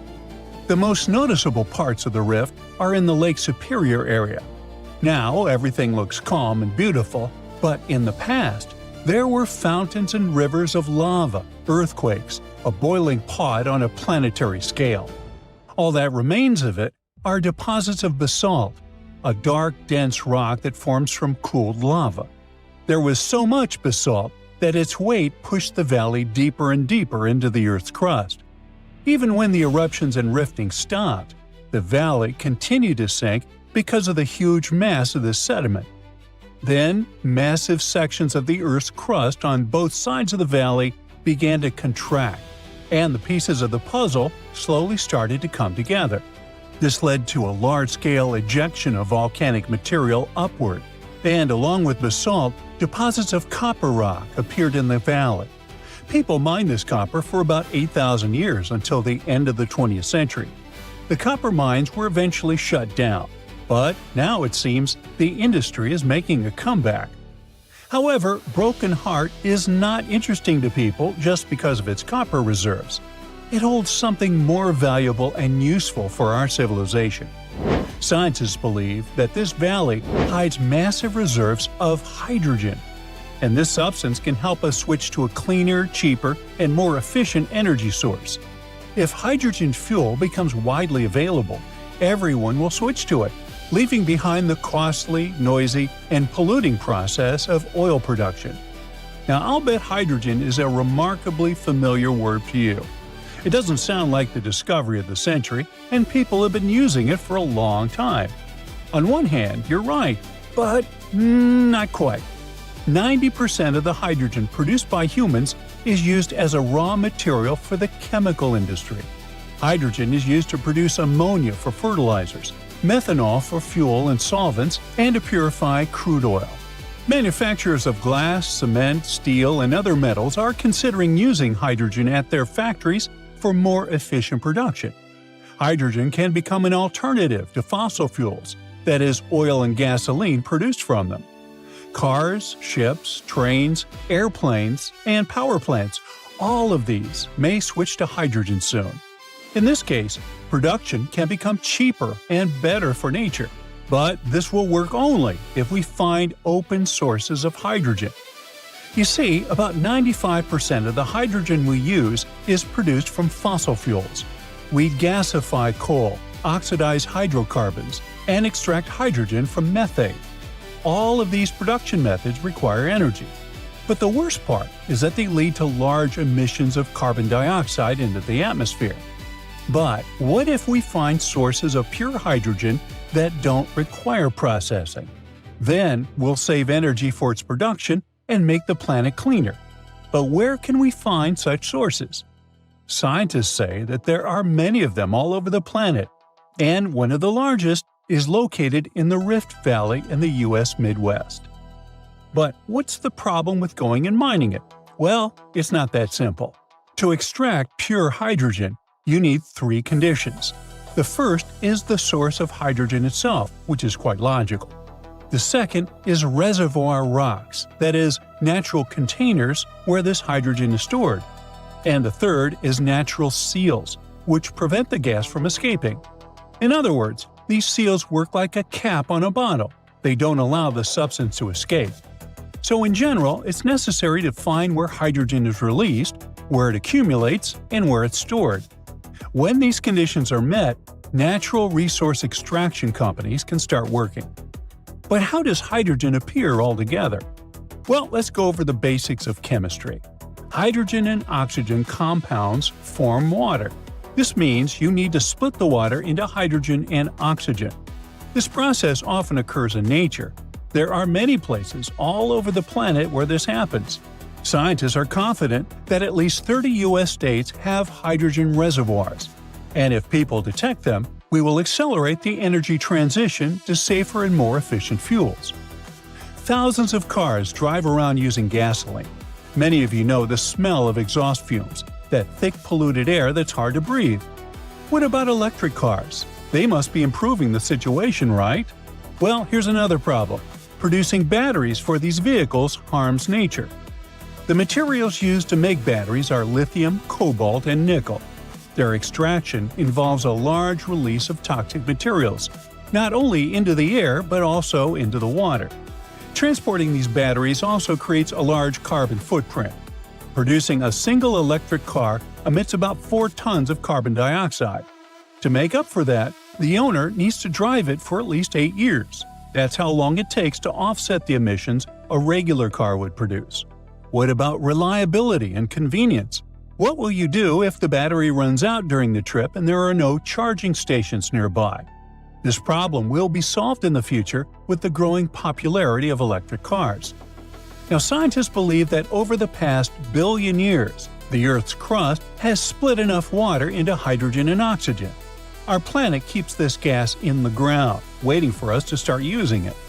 According to calculations, even considering all the technologies and production capacities of our civilization, the reserves of hydrogen in the bowels of the planet are enough to supply us with energy for 170,000 years. That's why the giant rift in Kansas attracts scientists from all over the world. Huge quantities of basalt and other rocks can react with water to release hydrogen. And now scientists are looking for places where this material accumulates and is stored. So, since 2000, the world has been hit with more than 1,700 earthquakes with magnitude greater than 5. Many happened around the Ring of Fire, located around the Pacific Ocean. In North America, the biggest threat is the San Andreas Fault Line, which can create an earthquake of a magnitude higher than any other, earning it the spine-tingling nickname, the Big One. The potential destruction of California is a terrifying prospect that could have unimaginable consequences. But the Big One is just the beginning of what's to come. Bad news! Scientists have predicted an Earth-shattering event that will occur in 2030. Like it or not, there's a 70% chance that we'll experience the Big One, and it will be an earthquake with a magnitude of 6.7. The San Andreas Fault Line will cause the Big One, but what is scary is that we can't predict it. On the other hand, a massive earthquake occurs every 100 years. This means there's always time to prepare for a natural disaster. If we traveled back in time, we'd see a few significant earthquakes like the ones that wiped out San Francisco and Fort Tajon. Buildings made a long time ago are not quake-proof. They will collapse. Even if they survive, you should not enter them. But buildings are not the most dangerous part. You should watch out for electrical lines and gas pipes. Your hill house might be lovely, but it is extremely unsafe. During quakes, the hill can turn into a massive landslide that will destroy everything in its path. Say goodbye to road trips, because all the roads will be ruined. You should have some spare water and food, since you won't be able to go to the supermarket. This disaster won't be cheap. It will cost the U.S. around $200 billion to recover from the quake. At least the earthquake will not trigger tsunamis. But there's something that can cause more damage than the big one. The notorious Cascadia subduction zones start in California and ends up all the way in Vancouver, Canada. The San Andreas fault line is nothing compared to this zone. It can wipe the whole coast off the face of the Earth, an example of hyperbole.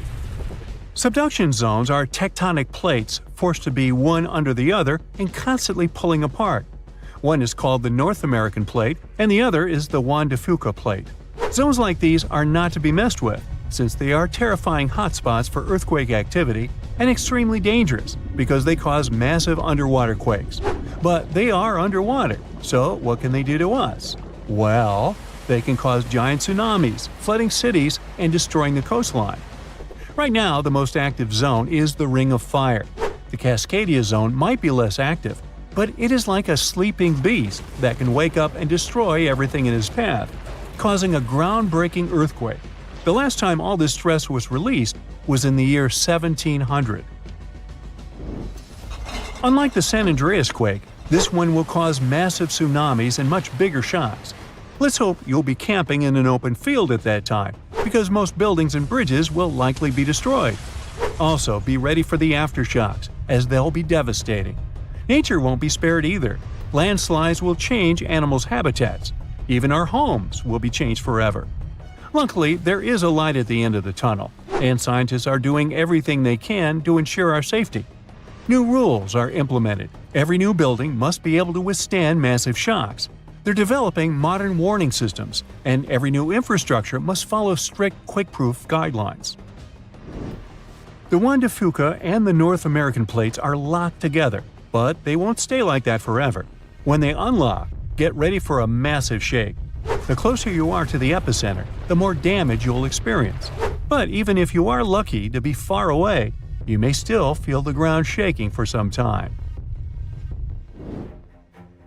Now, if we compare the Cascadia subduction zone and the San Andreas fault, we'll see how much more dangerous the Cascadia zone is. In 1994, there was an enormous 6.7 magnitude earthquake in the Northridge area, close to the San Andreas fault.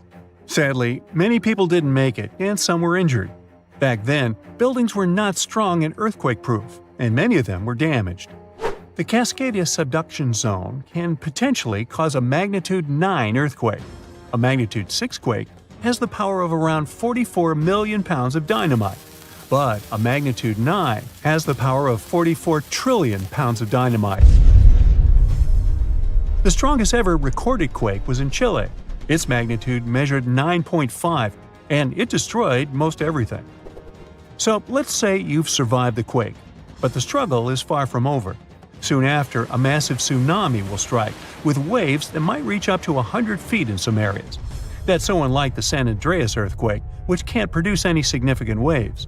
So say goodbye to your beautiful garden, since salt water will destroy trees and plants, changing the environment for a period of time.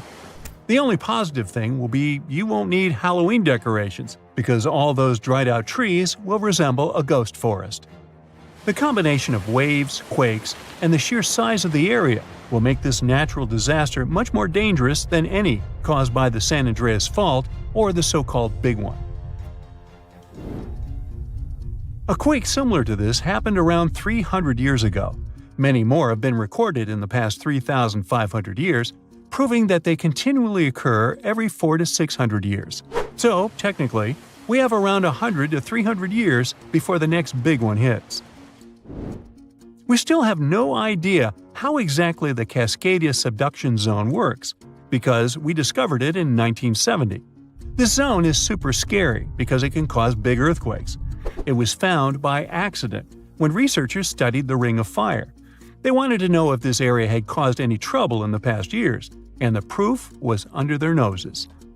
In Washington, there is a horror forest where nothing has been growing for years. When researchers tested the soil, they found a tremendous amount of salt. They put two and two together and concluded that a massive tsunami had been the reason. Experts still didn't know when the forest was destroyed, but Japan kept records of a gigantic earthquake that had a similar effect. It was the one that happened in the year 1700. There is a 1 in 3 chance that the next one will occur in 2050. You must know how to survive the Canadian earthquakes and make it out unscathed, so listen carefully.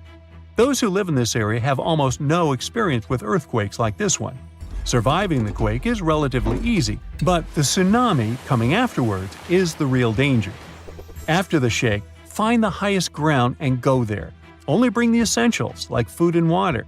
Yeah, leave your baseball card collection at home. After the first hit, don't try to go down. Seismologists say that most likely there will be a few more waves, and they have proven this. On the 22nd of May, 1960, seismologist Jerry Eston and his 4 friends went to Hawaii to see an expected tsunami that was to happen around midnight. They set up their gear on Wailuku Bridge with an escape route planned. This bridge had been destroyed in the previous tsunami, but the new one was much taller and better. After midnight, the water was 4 feet above the average level. The second wave hit a half hour after midnight, and the water rose another 9 feet by 1 a.m. The water started going down and dropped by 7 feet, but the horror was far from over. Next, they saw a wave that was around 20 feet tall. This shows us that tsunamis are unpredictable, and we should listen to experts to stay safe.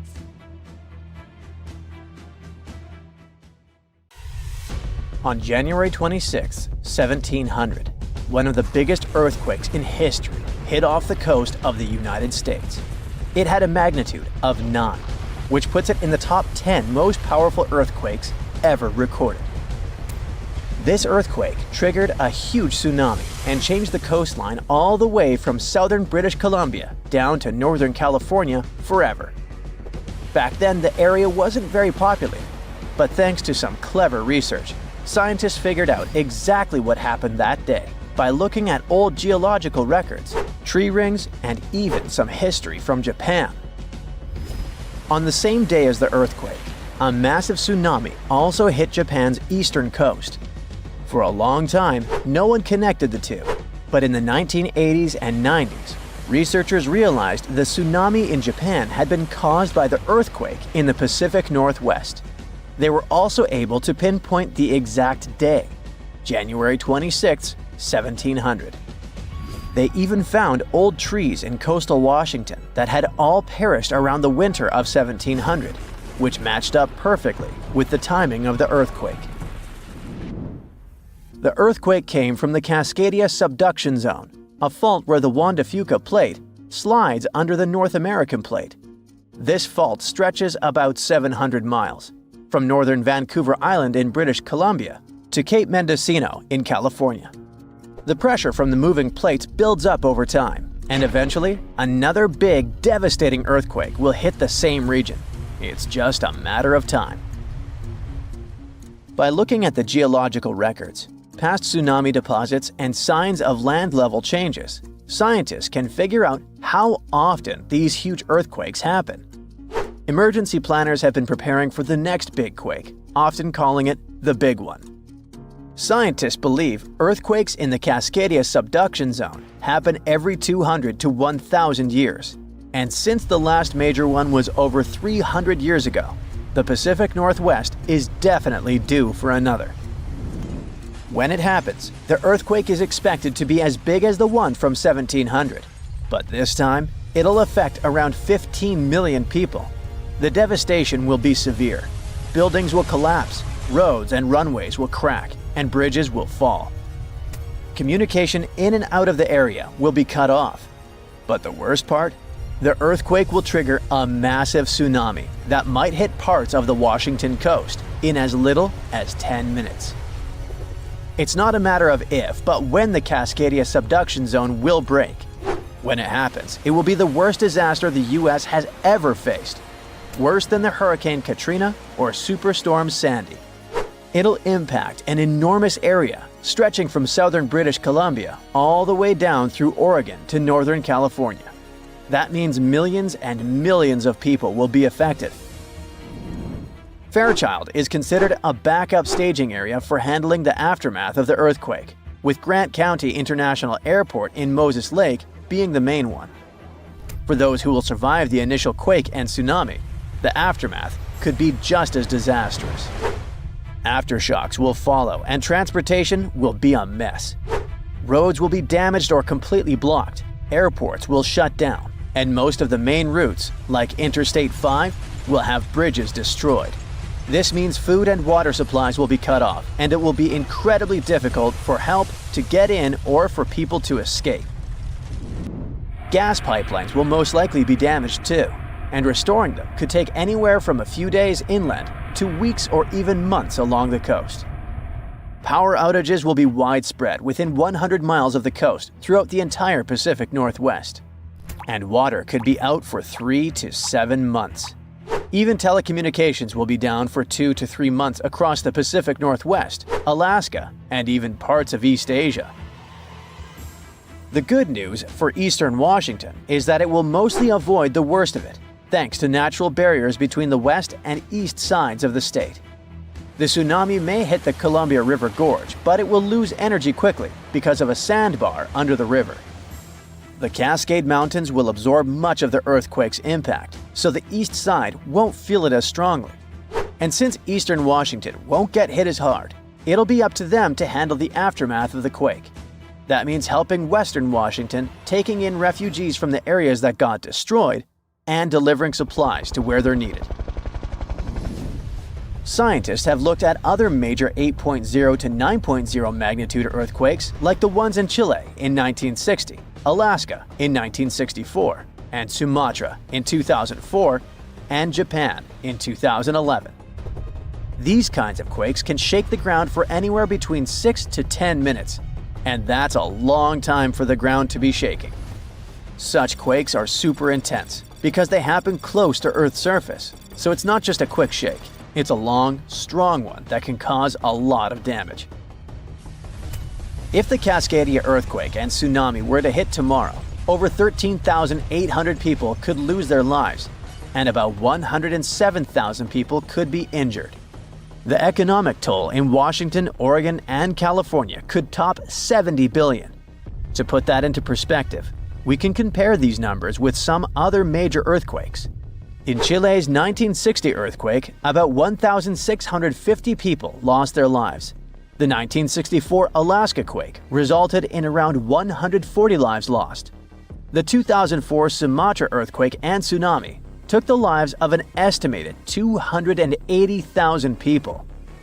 And the 2011 Japan earthquake and tsunami caused over 20,000 casualties. Authorities know about the dangers of the Cascadia Fault, but even with all the planning, no one can say for sure what will be needed when the big quake hits.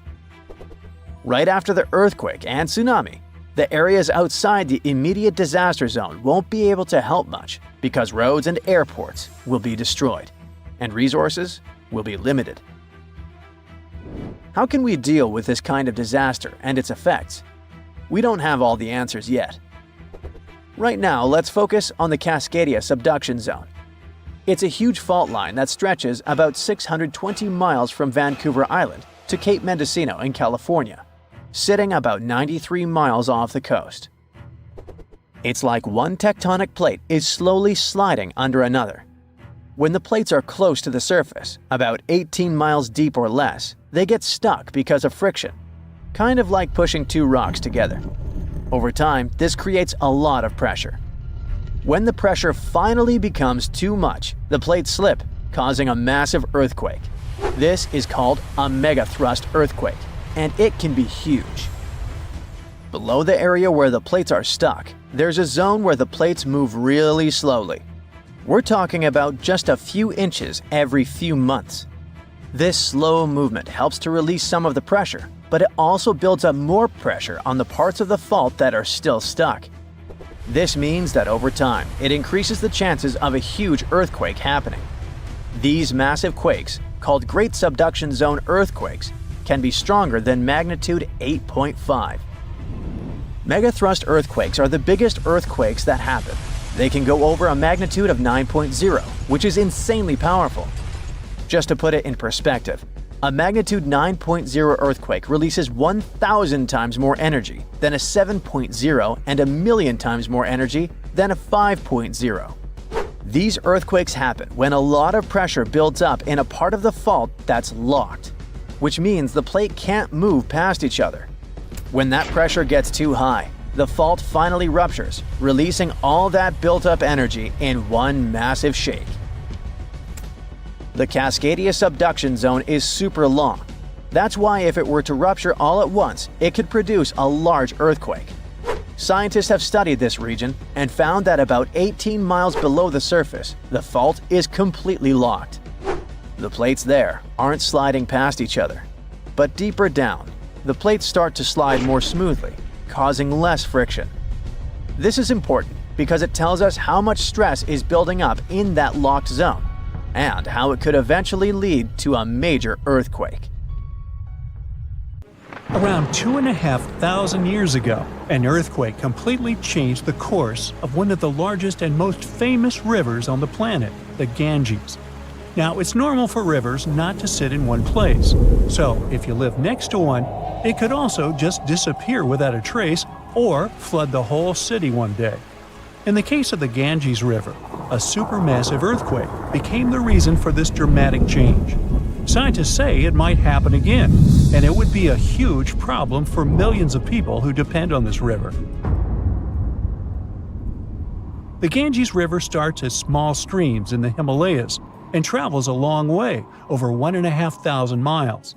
Along its journey, it meets other big rivers before all the water flows into the Bay of Bengal.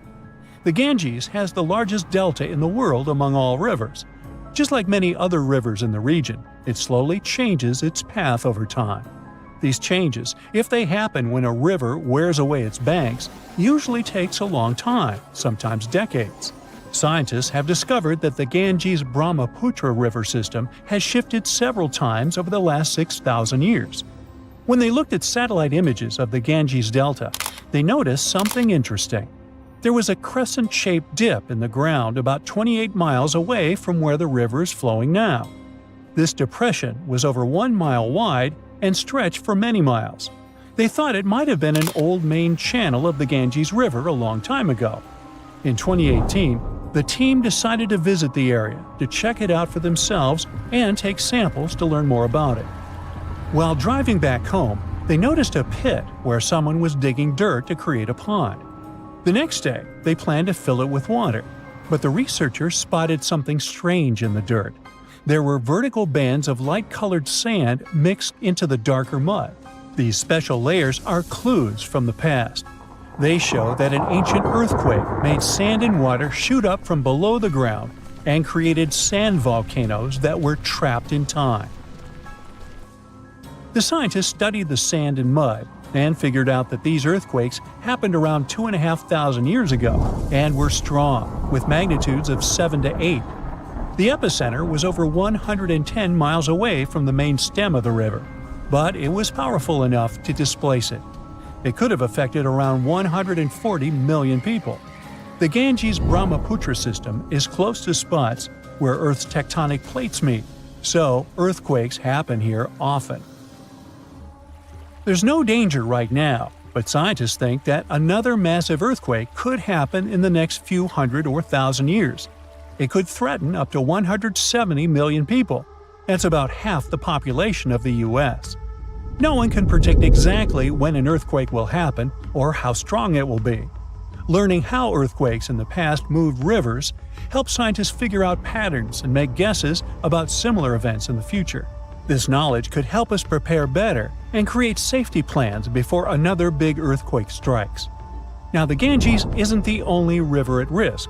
The Yellow River, the Irrawaddy River, and rivers in the United States like the Klamath and San Joaquin all face similar dangers. The mighty Mississippi River has also switched its path many times over the last 7,000 years. Right now, there's a huge system of dams and barriers called a control structure in central Louisiana. This structure's job is to stop the Mississippi from spilling over its banks and joining a nearby river. But scientists think that, in theory, these barriers wouldn't handle mega floods. So the Mississippi could break free and change its course again. This would cause massive problems, especially in southern Louisiana. One of the recent examples when a river changing its course caused disaster was the Kosi River in India. In August 2008, over just a few days, the river's path shifted by almost 60 miles, which is a huge change. Floods happen in some parts of the state rather often, but they hadn't seen such strong ones in over 50 years. They affected around 1,000 villages and 3 million people, and about 1 million people had to be evacuated to safety.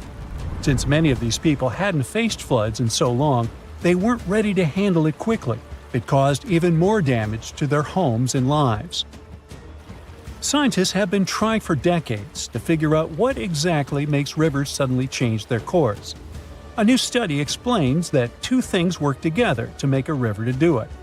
This process is called avulsion. First, there's the setup, which is like building up tension before something big happens. Over time, sediment, sand, dirt, and other stuff carried by the river gets deposited in certain places. It either raises the river above the land around it or makes a nearby slope steeper than the river's current path. Then there's the trigger, which is like the final straw that makes everything happen. This trigger could be a big flood, an earthquake, or even something like a pile of logs blocking the water.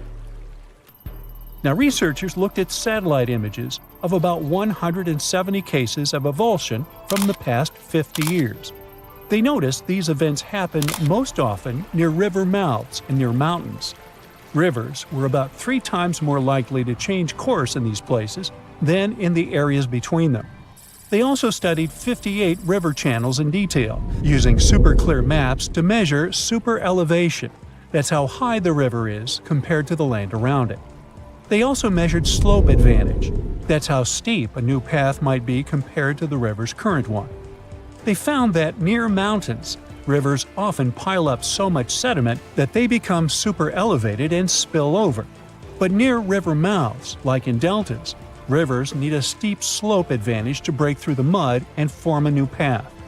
These two factors work together like a seesaw. If one is stronger, the other doesn't need to be as strong for an avulsion to happen. To figure out where a river might go if it changes course, the researchers created a smart computer algorithm. This tool uses maps to measure the terrain steepness and the river's flow to predict where the river might move. They tested it on 10 past avulsions, and it correctly guessed the path every single time. Scientists hope they could use these findings to protect people living near rivers from sudden floods. Rivers changing course played a big role in creating one of the first organized administration systems in the world. Scientists found clues for this in the territory of ancient Mesopotamia. This name means the land between two rivers, and it was between the rivers Tigris and the Euphrates. People living there relied on these rivers for water, food, and transportation. Scientists wanted to figure out how these sudden changes in these rivers affected ancient people. To do this, they used 2 kinds of maps. The archaeological maps show how ancient cities grew over time, including what types of buildings people built. Certain buildings, like big palaces or city walls, could show when each city first had an organized administration. The second kind of map showed where the Tigris and Euphrates rivers flowed long ago. They often shifted, sometimes slowly, and sometimes very quickly and dramatically. Around the year 5000 BCE, Mesopotamia started to become drier, and farming became harder. Farmers had to grow their crops near rivers, where they could use the natural floods to water their fields or dig little channels to bring river water to their plants. Because farming was so important, towns and cities grew near the rivers too, so people could stay close to their food. But when a river suddenly changed its course, people didn't give up. They worked together to dig long canals to bring water from the new river path back to their fields. The canals helped them get water again, and the administration buildings showed they were organizing as a community to solve big problems together.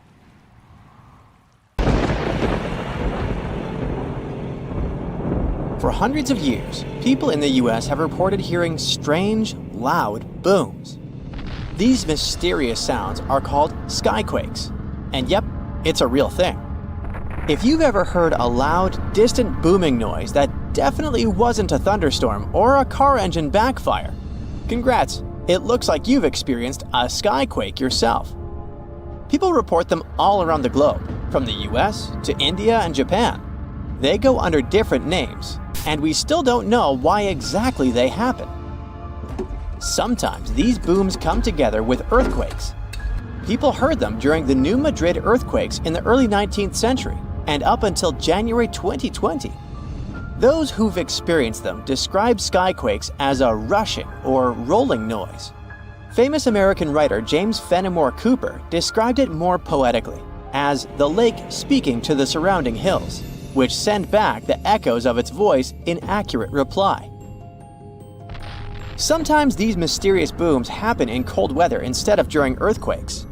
One of the skyquake hotspots is near Lake Seneca in New York. They call them the Seneca guns. The booms can be so loud that they shake windows and doors. Back in August 1886, after an earthquake in Charleston, people heard these noises for several weeks, happening at the same time as many aftershocks from the earthquake. In 2020, scientists from the University of North Carolina looked at old news pieces, especially from North Carolina, where people have often reported these sounds. They hoped to match the noises with earthquakes data, but they didn't find any link between the sounds and earthquakes. One of the researchers said they believe the noises are happening in the air, not underground. The team looked at infrasounds, which are low-frequency noises that humans can't hear. They found signals lasting 1 to 10 seconds that matched the times when people reported hearing the booms, but nothing is certain here. Some people think that solar flares, underwater tsunamis, or caves collapsing under the sea cause skyquakes. Others believe the sounds come from planes making loud sonic booms. But that doesn't explain old records of skyquakes from the past before planes were even invented. Some scientists think a type of meteor called a bolide causes these booms. These meteors blow up when they hit Earth's atmosphere. If this happened above thick clouds, the sound would get louder and travel far, but we wouldn't find anything on the ground. Another idea is that gas might be escaping from the bottom of deep lakes, like Lake Seneca. If you think skyquakes are bizarre, let me introduce you to fog bows. They also go under the name of white rainbows, ghost rainbows, or cloud bows. They form in a similar way to regular colorful rainbows, but are much wider. Rainbows happen when there are big raindrops in the sky, and you can always spot them on the opposite side of where the sun is shining. Fog bows are made by tiny droplets in fog, or clouds, instead of big raindrops, and they also appear opposite the sun. If you want to see a fog bow, you need to look for it in a thin fog when the sun is bright. You might catch one when the sun starts to shine through the fog, or if you're near the ocean where fog often forms.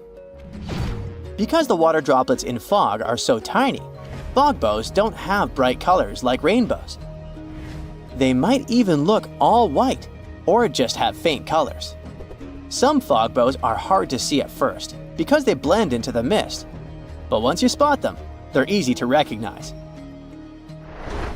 The next rare weather phenomenon you gotta watch out for is thunder snow. You guessed it right, it's a special type of thunderstorm that happens during a snowstorm. Unlike regular thunderstorms that often strike in the spring and summer, thunder snow is much rarer because it happens in the strongest winter storms, like big blizzards, and at the same time needs warm air, which isn't a frequent combo. So, for thunder snow to happen, there needs to be moisture in the air, some instability, and something to lift the air like rising winds. Just like in normal thunderstorms, lightning can appear when you hear thunder. Thunder snow lightning usually goes from cloud to cloud instead of hitting the ground, And the thunder sounds different too, more like a low rumble instead of a loud boom, because the snow muffles the sound. You aren't so likely to get struck by it, but it's still important to stay inside when you hear thunder to stay safe. Northern Lights fans, this one is for you. Scientists noticed a new kind of glow in the sky that looked like a purple streak. They nicknamed it Steve as a joke, but later gave it a more scientific name: Strong Thermal Emission Velocity Enhancement, Steve for short. Steve is actually a fast-moving stream of super hot gas that always moves west and only shows up before midnight. They wondered if something like Steve could happen after midnight, but moving in the opposite direction. And now, scientists think they found the anti-Steve by looking at data from a research station in Norway. In December 2021, they took a picture of a bright purple streak stretching for 620 miles in the sky, and it only appeared after midnight. Satellites from the European Space Agency also measured the conditions in this part of the sky and found that the ions were moving eastward. Steve's late-night twin hasn't been officially named yet, but it would be cool if it was called SAM, which is short for Steve after midnight. If you've ever seen snow on a sunny day when falling from the sky without a single cloud, it must have been diamond dust. It's a special kind of weather with millions of tiny ice crystals forming close to the ground. These ice crystals float slowly in the air, kind of like how dust floats in your house. When sunlight hits these crystals, they sparkle like diamonds. Unlike regular snow, diamond dust can fall from a cloudless sky, which is why they sometimes call it clear sky precipitation. It happens because of temperature inversion. Normally, it gets colder as you go higher up from the ground. But in a temperature inversion, the cold air stays near the ground, and warmer air sits above it. The warm air has more water vapor, and when it mixes with cold air near the ground, it turns directly into ice crystals, and diamond dust is born. For this to happen, the air near the ground has to be really, really cold, way below freezing temperature. Diamond dust can fall for days, but it's so light that it usually doesn't pile up on the ground like regular snow. A fall streak hole, also known as a hole punch cloud, is next on our list. This big circular or oval-shaped gap sometimes appears in certain clouds. These types of clouds float high up in the sky and are often made of tiny water droplets that are colder than freezing, but they haven't frozen yet. These special water droplets are called supercooled, and they need a reason to freeze. Ice crystals give them that reason. When a plane flies through the cloud, it can bring those ice crystals into the cloud. Once the ice crystals are there, the supercooled water droplets freeze quickly, get bigger, and start to fall from the ground. This creates a hole in the cloud, and as more nearby droplets freeze, the hole gets bigger and spreads outward. Any tornado is scary, but a fire tornado takes the horror to a new level. These bad boys are spinning towers of flame and ash that form when there's extreme heat, strong winds, and uneven ground. The intense heat from the fire causes hot air to rise quickly. Cooler air from the sides rushes in to replace it and creates strong winds. When winds from different directions meet, it makes the fire spin like a tornado. It gets stronger and can even create its own weather. It pulls in flames, ash, dirt, and anything in its path. The winds can reach speeds of over 140 miles per hour, and these fire tornadoes can last for more than 20 minutes. Deep inside our planet, there are two massive blobs of rock that have puzzled scientists for years. They sit deep inside, opposite each other. One lurks under the Pacific Ocean, the other under Africa. And they're so weird, they even make seismic waves slow down. Their actual name is large low-velocity provinces, but they're just two enormous, mysterious blobs of rock, bigger than continents, stranger than anything else inside the Earth, and so dense they might be leftovers from another planet. Until recently, no one knew what they were, where they came from, or why they even exist. These mysterious blobs could hold the secret to Earth's deepest forces, powerful enough to shape earthquakes, drive volcanic eruptions, and even influence the evolution of life itself. And now, we might finally learn the truth about them. These geological monsters are hidden about 1,800 miles beneath the surface. Each one is 100 times taller than Mount Everest, so vast they defy explanation.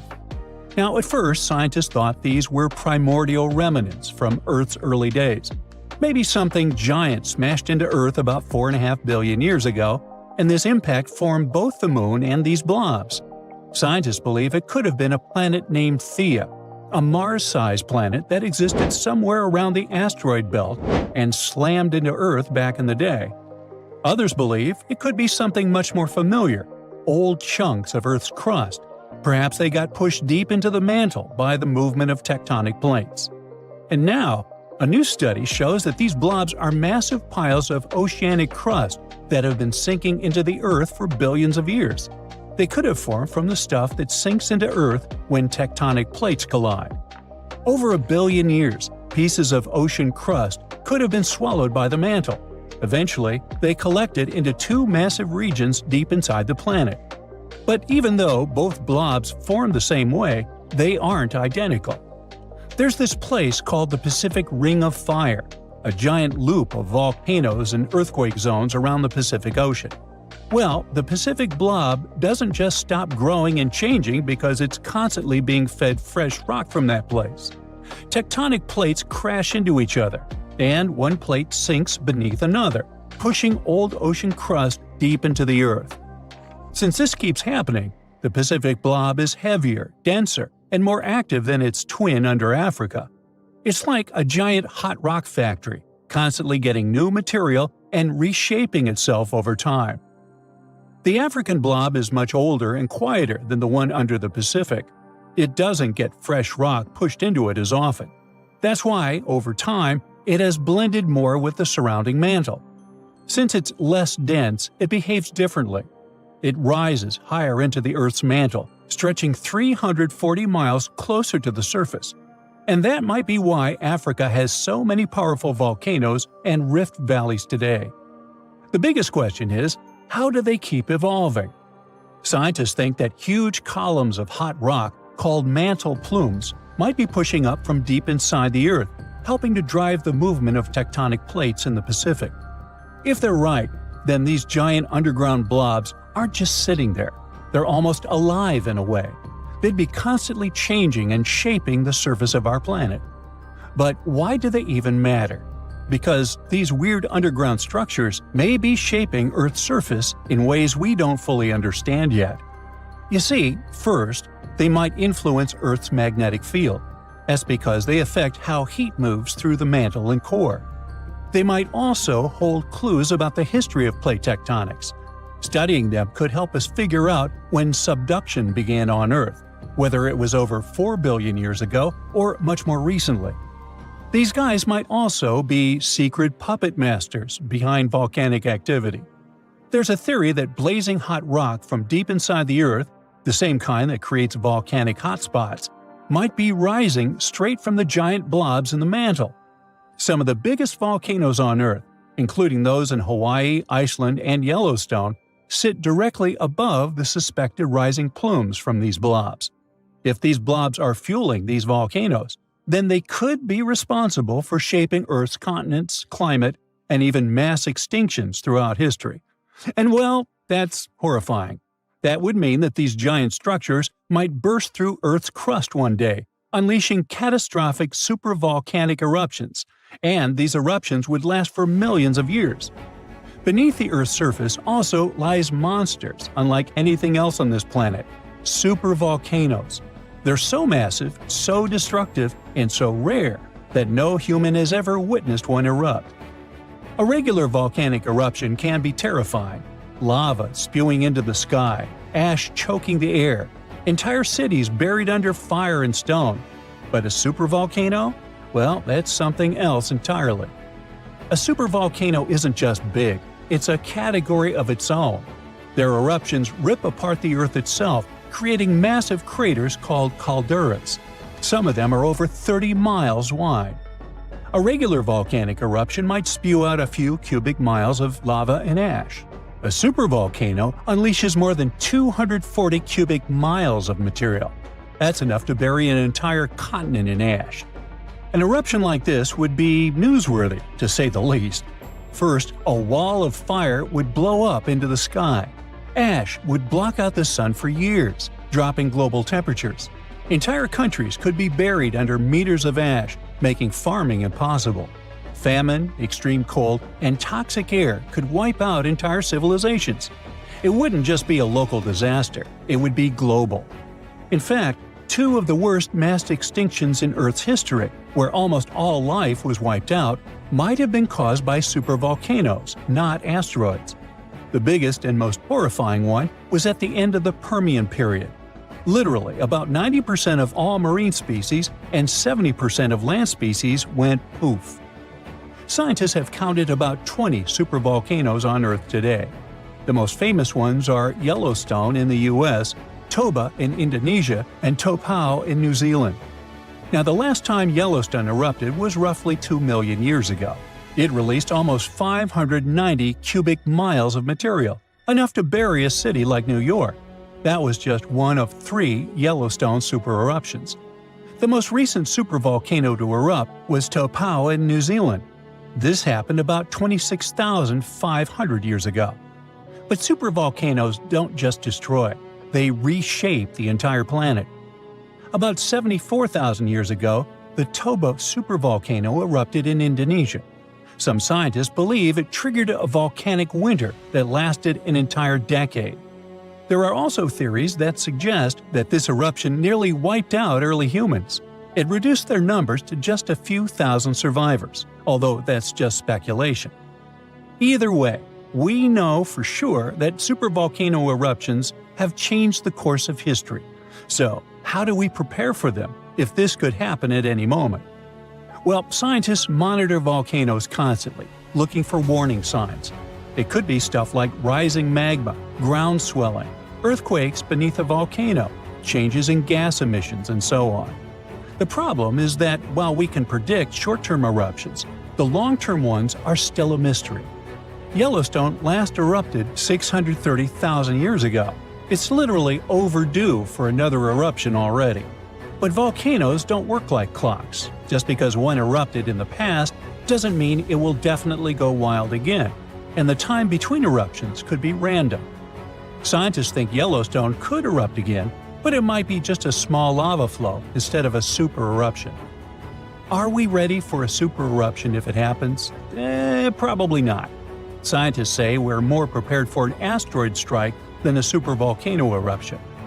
When Hunga Tonga Hunga Ha'apai erupted in 2022, it cut off communications, caused tsunamis, and filled the sky with ash.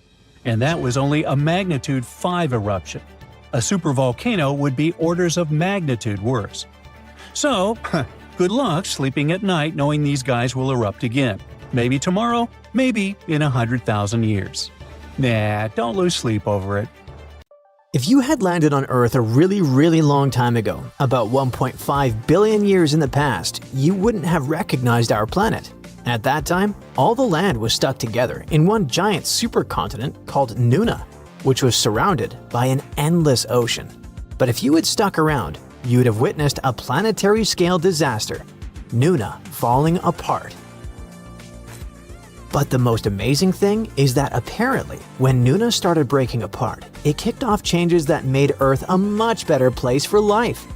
Scientists used to call this part of Earth's history the boring billion. It lasted from about 1.8 billion to 800 million years ago. Not much seemed to happen during that time, hence the name. No big climate changes, no bizarre life forms, and nothing very dramatic. Turns out the name isn't very fair. Things may have looked calm on the surface, but underneath, Earth was changing a lot. Continents were moving, splitting apart, and coming back together. Two massive supercontinents, Nuna and later Rodinia, formed and broke up during this time. When Nuna began to break apart, huge cracks opened between the drifting land pieces. Water filled those spaces, creating shallow seas. Those seas were warmer, calmer, and had more oxygen than the deep oceans that existed before. And that might have changed everything. The new seas created friendlier conditions for life to grow and change. Scientists now think they may have helped early life become more complex. They looked back 1.8 billion years and rebuilt how Earth's tectonic plates moved over time. Plus, they tracked how carbon was stored inside the planet and released into the air. The researchers did this using a new advanced computer model that gave way more detail than they had ever had before. They found out that during the 350 million years of the so-called boring billion, the amount of shallow seas along the edges of continents doubled. Altogether, these coastlines stretched about 81,000 miles. That's more than 3 times around Earth at the equator. At the same time, subduction zones, places where one tectonic plate slides under another, actually got shorter as the continents shifted around. This is important because subduction zones are where a lot of volcanoes come from. When one plate sinks under another, seawater gets dragged deep into the Earth. That water helps rocks melt, creating magma. The magma rises, erupts as volcanoes, and releases gases like carbon dioxide into the atmosphere. So when there were fewer subduction zones, there were fewer volcanoes, and less carbon dioxide was pumped into the air. It went like this. The supercontinent Nuna broke apart, and it created lots of brand new ocean floors in young seas that didn't exist before. These new ocean floors pulled carbon dioxide out of the air. Seawater flowed into cracks in the ocean floor. When that happened, carbon got trapped in rocks, forming limestone. Over time, this process locked carbon away inside Earth instead of letting it stay in the atmosphere. With less carbon dioxide, Earth slowly cooled down. That cooler climate helped the new shallow seas become stable and rich in oxygen. Such calm, oxygen-filled environments are perfect for life to become more complex. Those huge shallow seas near the continents acted like safe nurseries for early life. They may have helped eukaryotes evolve faster. Eukaryotes are living things with complex cells. Cells that have parts inside them, like a nucleus that holds DNA. Every animal, plant, and fungus on Earth comes from these kinds of cells. So when eukaryotes appeared, it was a huge moment in the history of life. Scientists already knew that eukaryotes showed up during the boring billion because of fossils that are about 1 billion years old, but they didn't really know why this happened at that time. Now, scientists want to find better preserved early eukaryote fossils to learn exactly how complex life first evolved. Life on Earth started over 3 billion years ago. It began with tiny, simple microbes and slowly turned into a huge variety of living things. We still don't have a clear answer about how living things came out of that early primordial soup, but even though there's no final answer yet, scientists have come up with several theories to try to explain how life on Earth may have started. Some scientists think lightning helped start life on Earth. The idea is pretty simple. Lightning is a powerful spark, and sparks can cause chemical reactions. In a famous experiment from 1952, scientists showed that electric sparks could turn simple gases like water vapor and methane into amino acids and sugars, which are basic building blocks of life. This suggested that lightning in early Earth storms might have helped create the first life ingredients. But later research showed Earth's early air wasn't exactly like the experiment. Still, some scientists think volcanic clouds could have had the right gases and lots of lightning, making this process possible. Other experts think life may have started on clay. One researcher suggested that tiny clay crystals could grow and stick together in patterns. As they did, they could trap simple molecules and line them up in organized ways.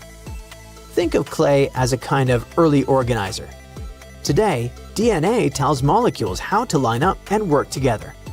But what if clay had been doing a similar job before DNA even existed? It could be helping molecules arrange themselves until they eventually learned to organize on their own. This idea was interesting and got a lot of attention, but most scientists don't fully accept it yet. Another popular theory is that life started at deep-sea vents on the ocean floor. These vents are cracks in Earth's crust where super hot water shoots out from deep inside the planet. As the water rises, it picks up important chemicals like carbon and hydrogen, which are key ingredients for life. The vents are full of tiny rock spaces where these chemicals could collect, mix, and react. The rocks may have helped speed up these reactions. Even today, deep-sea vents house rich ecosystems, even though it's dark there and the whole environment is kinda extreme. Scientists are still studying this idea. In 2019, researchers even created early life-like structures in lab conditions similar to these vents. Such an experiment showed that this theory could really work. Another idea is that life may have started under ice.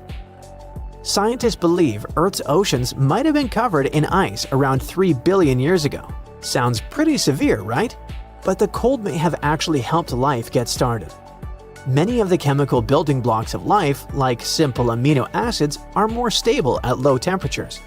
In warmer water, these molecules break down quickly and are spread far apart. But when water freezes, it pushes those molecules together, increasing their concentration. This crowding makes chemical reactions more likely. So, let's say the molecules were packed closer together and were breaking down more slowly. In this case, they had more chances to link up and form more complex structures. Ice may have also acted like a protective blanket. It could shield the water from harmful ultraviolet radiation from the sun and from damage caused by meteor impacts. Another idea is that life didn't start on Earth at all. This theory is called panspermia, and it suggests that life came from space. Scientists know that big asteroid impacts can blast rocks off of planets. For example, rocks from Mars have been knocked into space before, and some of them ended up on Earth. Some researchers think tiny microbes might have survived inside space rocks during the journey. If that's true, life here could have started thanks to visitors from Mars or some other cosmic world. Others go even further and suggest that life could have traveled on comets or space dust from completely different star systems, hitching a ride across the galaxy. At the same time, even if panspermia is real, it doesn't fully solve the mystery. It just moves the question somewhere else. Instead of asking how life began on Earth, we'd need to ask, how did life begin anywhere in the universe? A magnitude 15 earthquake has the potential to completely destroy our planet and evaporate all the water in a matter of seconds, leaving Earth uninhabitable. Over 500,000 earthquakes happen annually, but none have a magnitude of 15. 90% of quakes occur in the terrifying Ring of Fire zone located around the Pacific Ocean. The ground there is like jello. It shakes almost constantly. The most powerful earthquake to have ever struck Earth had a magnitude of 9.5. That much power can lengthen or shorten the day. But there's probably an earthquake in the confines of your own home now caused by a speck of dust landing on a table. But it has a power of negative 15 magnitudes. Earthquakes happen when tectonic plates move. They're like Lego pieces that are not properly secured, and when they move up, down, or hit one another, the ground also moves, triggering earthquakes. This tectonic energy acts like a battery.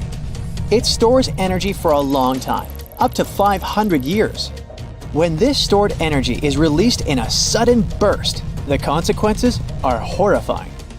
Even the strongest structures submit to this relentless force that leaves a trail of destruction in its path.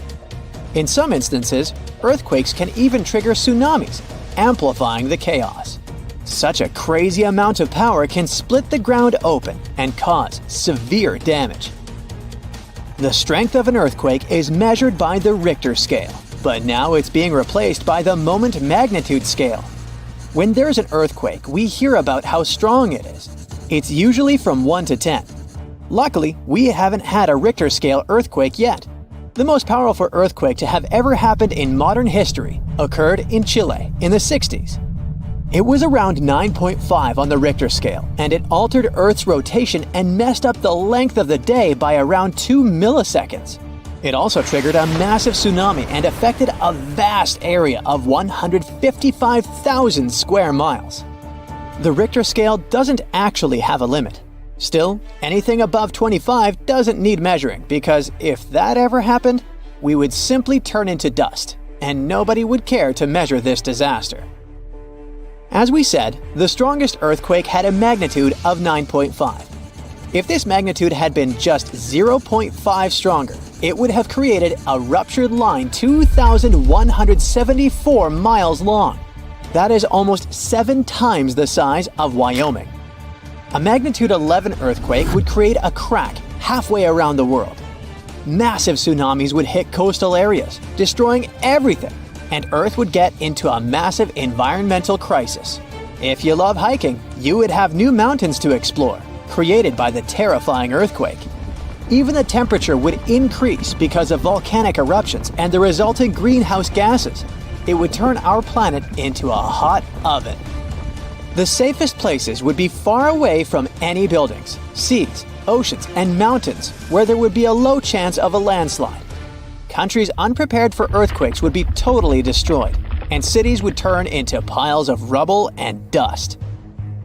Going up on the Richter scale would only make things worse. But don't worry, an earthquake of that power is impossible. Earth's crust doesn't have enough energy to produce such earthquakes. But there is something that has much more power and can produce mega earthquakes. Asteroids are powerful enough to destroy our planet, as we all know from the dinosaur era. That asteroid was around 6 miles long, and it caused massive damage to the planet. It triggered earthquakes that shook the ground constantly for months. These terrifying quakes were about 50,000 times stronger than the Chile earthquake. They also triggered a tsunami that was 30,000 times more powerful than the Indian Ocean tsunami.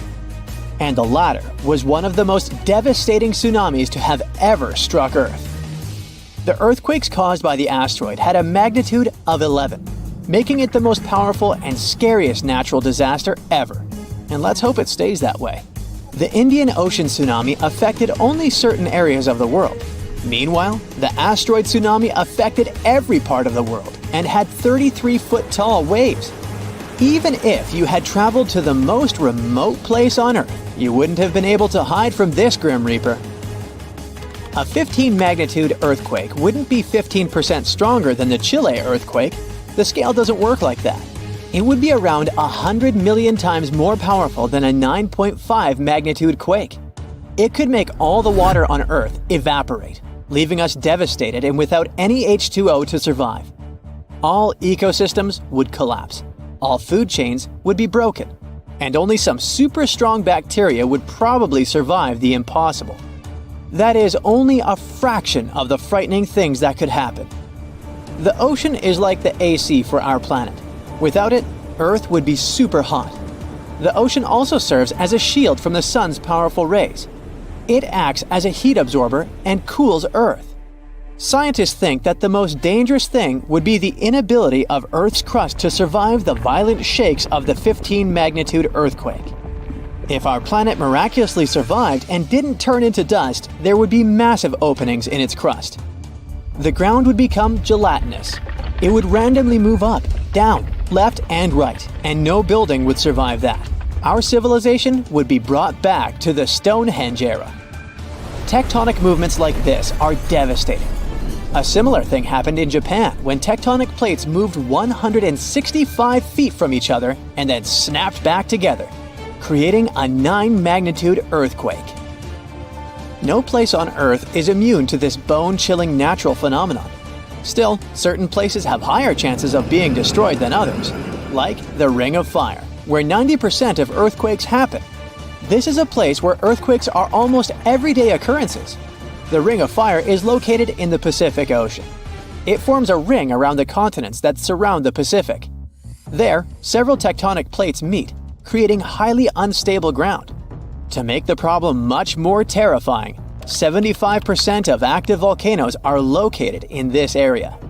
90% of dormant volcanoes are also there, making this place extremely dangerous. Scientists carefully study this region to find a way to predict when the next earthquake might strike. The Ring of Fire is not the only place at risk of earthquakes. In California, along the San Andreas fault line, two tectonic plates have been storing power for more than 200 years. The San Andreas Fault is 715 miles long and has the potential for a massive earthquake. This region has its fear of violent earthquakes like the one that happened in San Francisco in 1906. It had a magnitude of 7.8 on the Richter scale. Scientists' predictions are terrifying. They say that the chance of a 6.7 magnitude earthquake is very high in the area. If all hell starts to break loose, you should know how to survive. Avoid anything that might fall on you, like windows, closets, or unstable ceilings. The official phrase from emergency experts is drop, cover, and hold on. Stay low to the ground. Hide under something stable like a table, and remain there until the shaking stops. Make sure to stay in your shelter for another minute or two, just in case there are aftershocks or loose debris. Use your nose and smell for gas. If you do smell it, don't turn the lights on or do anything that might ignite it. Stay strong and be safe. Miami's luxury towers have everything. Car elevators, rooftop pools, celebrity neighborhoods, and something completely unexpected called gradual descent. A new study shows dozens of beachfront high-rises are slowly sinking into the ground. Just a couple of inches over a few years and still moving. What's going on? And is it going to get worse? Let's find out. When you look at a map of South Florida, the city of Miami is mostly on the mainland. Just off the coast lies a long barrier island. That's Miami Beach, the stretch you see in most drone shots and travel clips. Fancy cars, the beach, the clubs, the glass towers right next to the water, that's all on this island. But it didn't always look like that. For a long time, this area was mostly older hotels and simple apartment buildings. As prices went up and richer buyers started chasing ocean views, developers began knocking those down and putting luxury high-rises in their place. Floor by floor, that island turned into a narrow wall of glass facing the Atlantic Ocean. Now, here's the problem. Miami Beach sits only 4 to 5 feet above sea level. That's barely enough height for comfort. Each fall, king tides push water up through drains and across certain streets on bright, clear days. The flooding sometimes gets so bad that locals could kayak through parking lots for fun. That might sound like a funny video, but for researchers, it raised a serious question. Could the same landscape be shifting beneath the towers too? Some buildings had already shown signs of movement, and the question became whether the ground itself was still settling under all that concrete and steel. To find out, scientists used a method called INSAR, which stands for Interferometric Synthetic Aperture Radar. It works by having satellites scan the same spot on Earth over and over using radar to detect tiny changes in elevation. It's like watching a tower in slow motion from space, tracking whether it holds steady or slowly sinks. Those scans stack hundreds of satellite passes over the same balcony corners and roof edges. It's the same kind of radar NASA uses to track volcanoes and ground shifts. With enough images, researchers can spot motion as small as the thickness of a credit card. Between 2016 and 2023, they focused on this section of coastline from Sunny Isles to Miami Beach. The data showed that at least 35 high-rise buildings had moved downward over that period. In some cases, the ground had dropped just under an inch. In others, it was closer to 3. That may not seem like much, but over a short time, and in structures this heavy, it means something's off. These weren't new buildings under construction. Most were already finished, which makes the continued movement unusual. In theory, they should have settled and stopped, but they didn't. So what exactly is making the ground sink under these towers? Let's look underground, specifically right under these nice-looking buildings. Beneath the island is a mix of sand and Miami limestone. It is strong enough to build on, but it behaves more like hardened coral than solid mountain rock. Water moves through it, pressure moves through it, and sometimes the ground shifts in ways engineers can't properly predict. One possible explanation is something called creep deformation. It sounds like a villain from a B movie, but it's actually a slow-motion rearranging of particles under constant pressure. Imagine parking a heavy truck on soft ground. It makes little dents right away, but if the truck stays there for a long time, those dents slowly get deeper. The ground keeps squishing a tiny bit at a time. That slow squishing is what might be happening under these buildings. But it's not just the weight. Construction itself can wake the ground up. Pile drivers, excavation, and heavy machinery can shake the sandy layers enough that older buildings nearby start shifting again. The study also found that some of the newer towers showed stronger movement overall, likely because the soil beneath them was still adjusting after recent construction. And then there's the water. The limestone underneath acts like a sponge, soaking up water from the ocean below and the rain above. When that water moves around, it quietly eats away at the rock and shifts the sand that holds everything up. That's how the ground slowly loosens. So, we have a spongy ground, heavy buildings, and the constant shaking from construction. Plus, water flowing through the rock. Over time, all of that adds up. It presses down just a little at first, then a little more. We're only talking inches, but even small uneven shifts can be enough to make engineers nervous. So, what does this mean for the buildings and all the people making social media reels? Probably, and hopefully nothing. At least not tomorrow.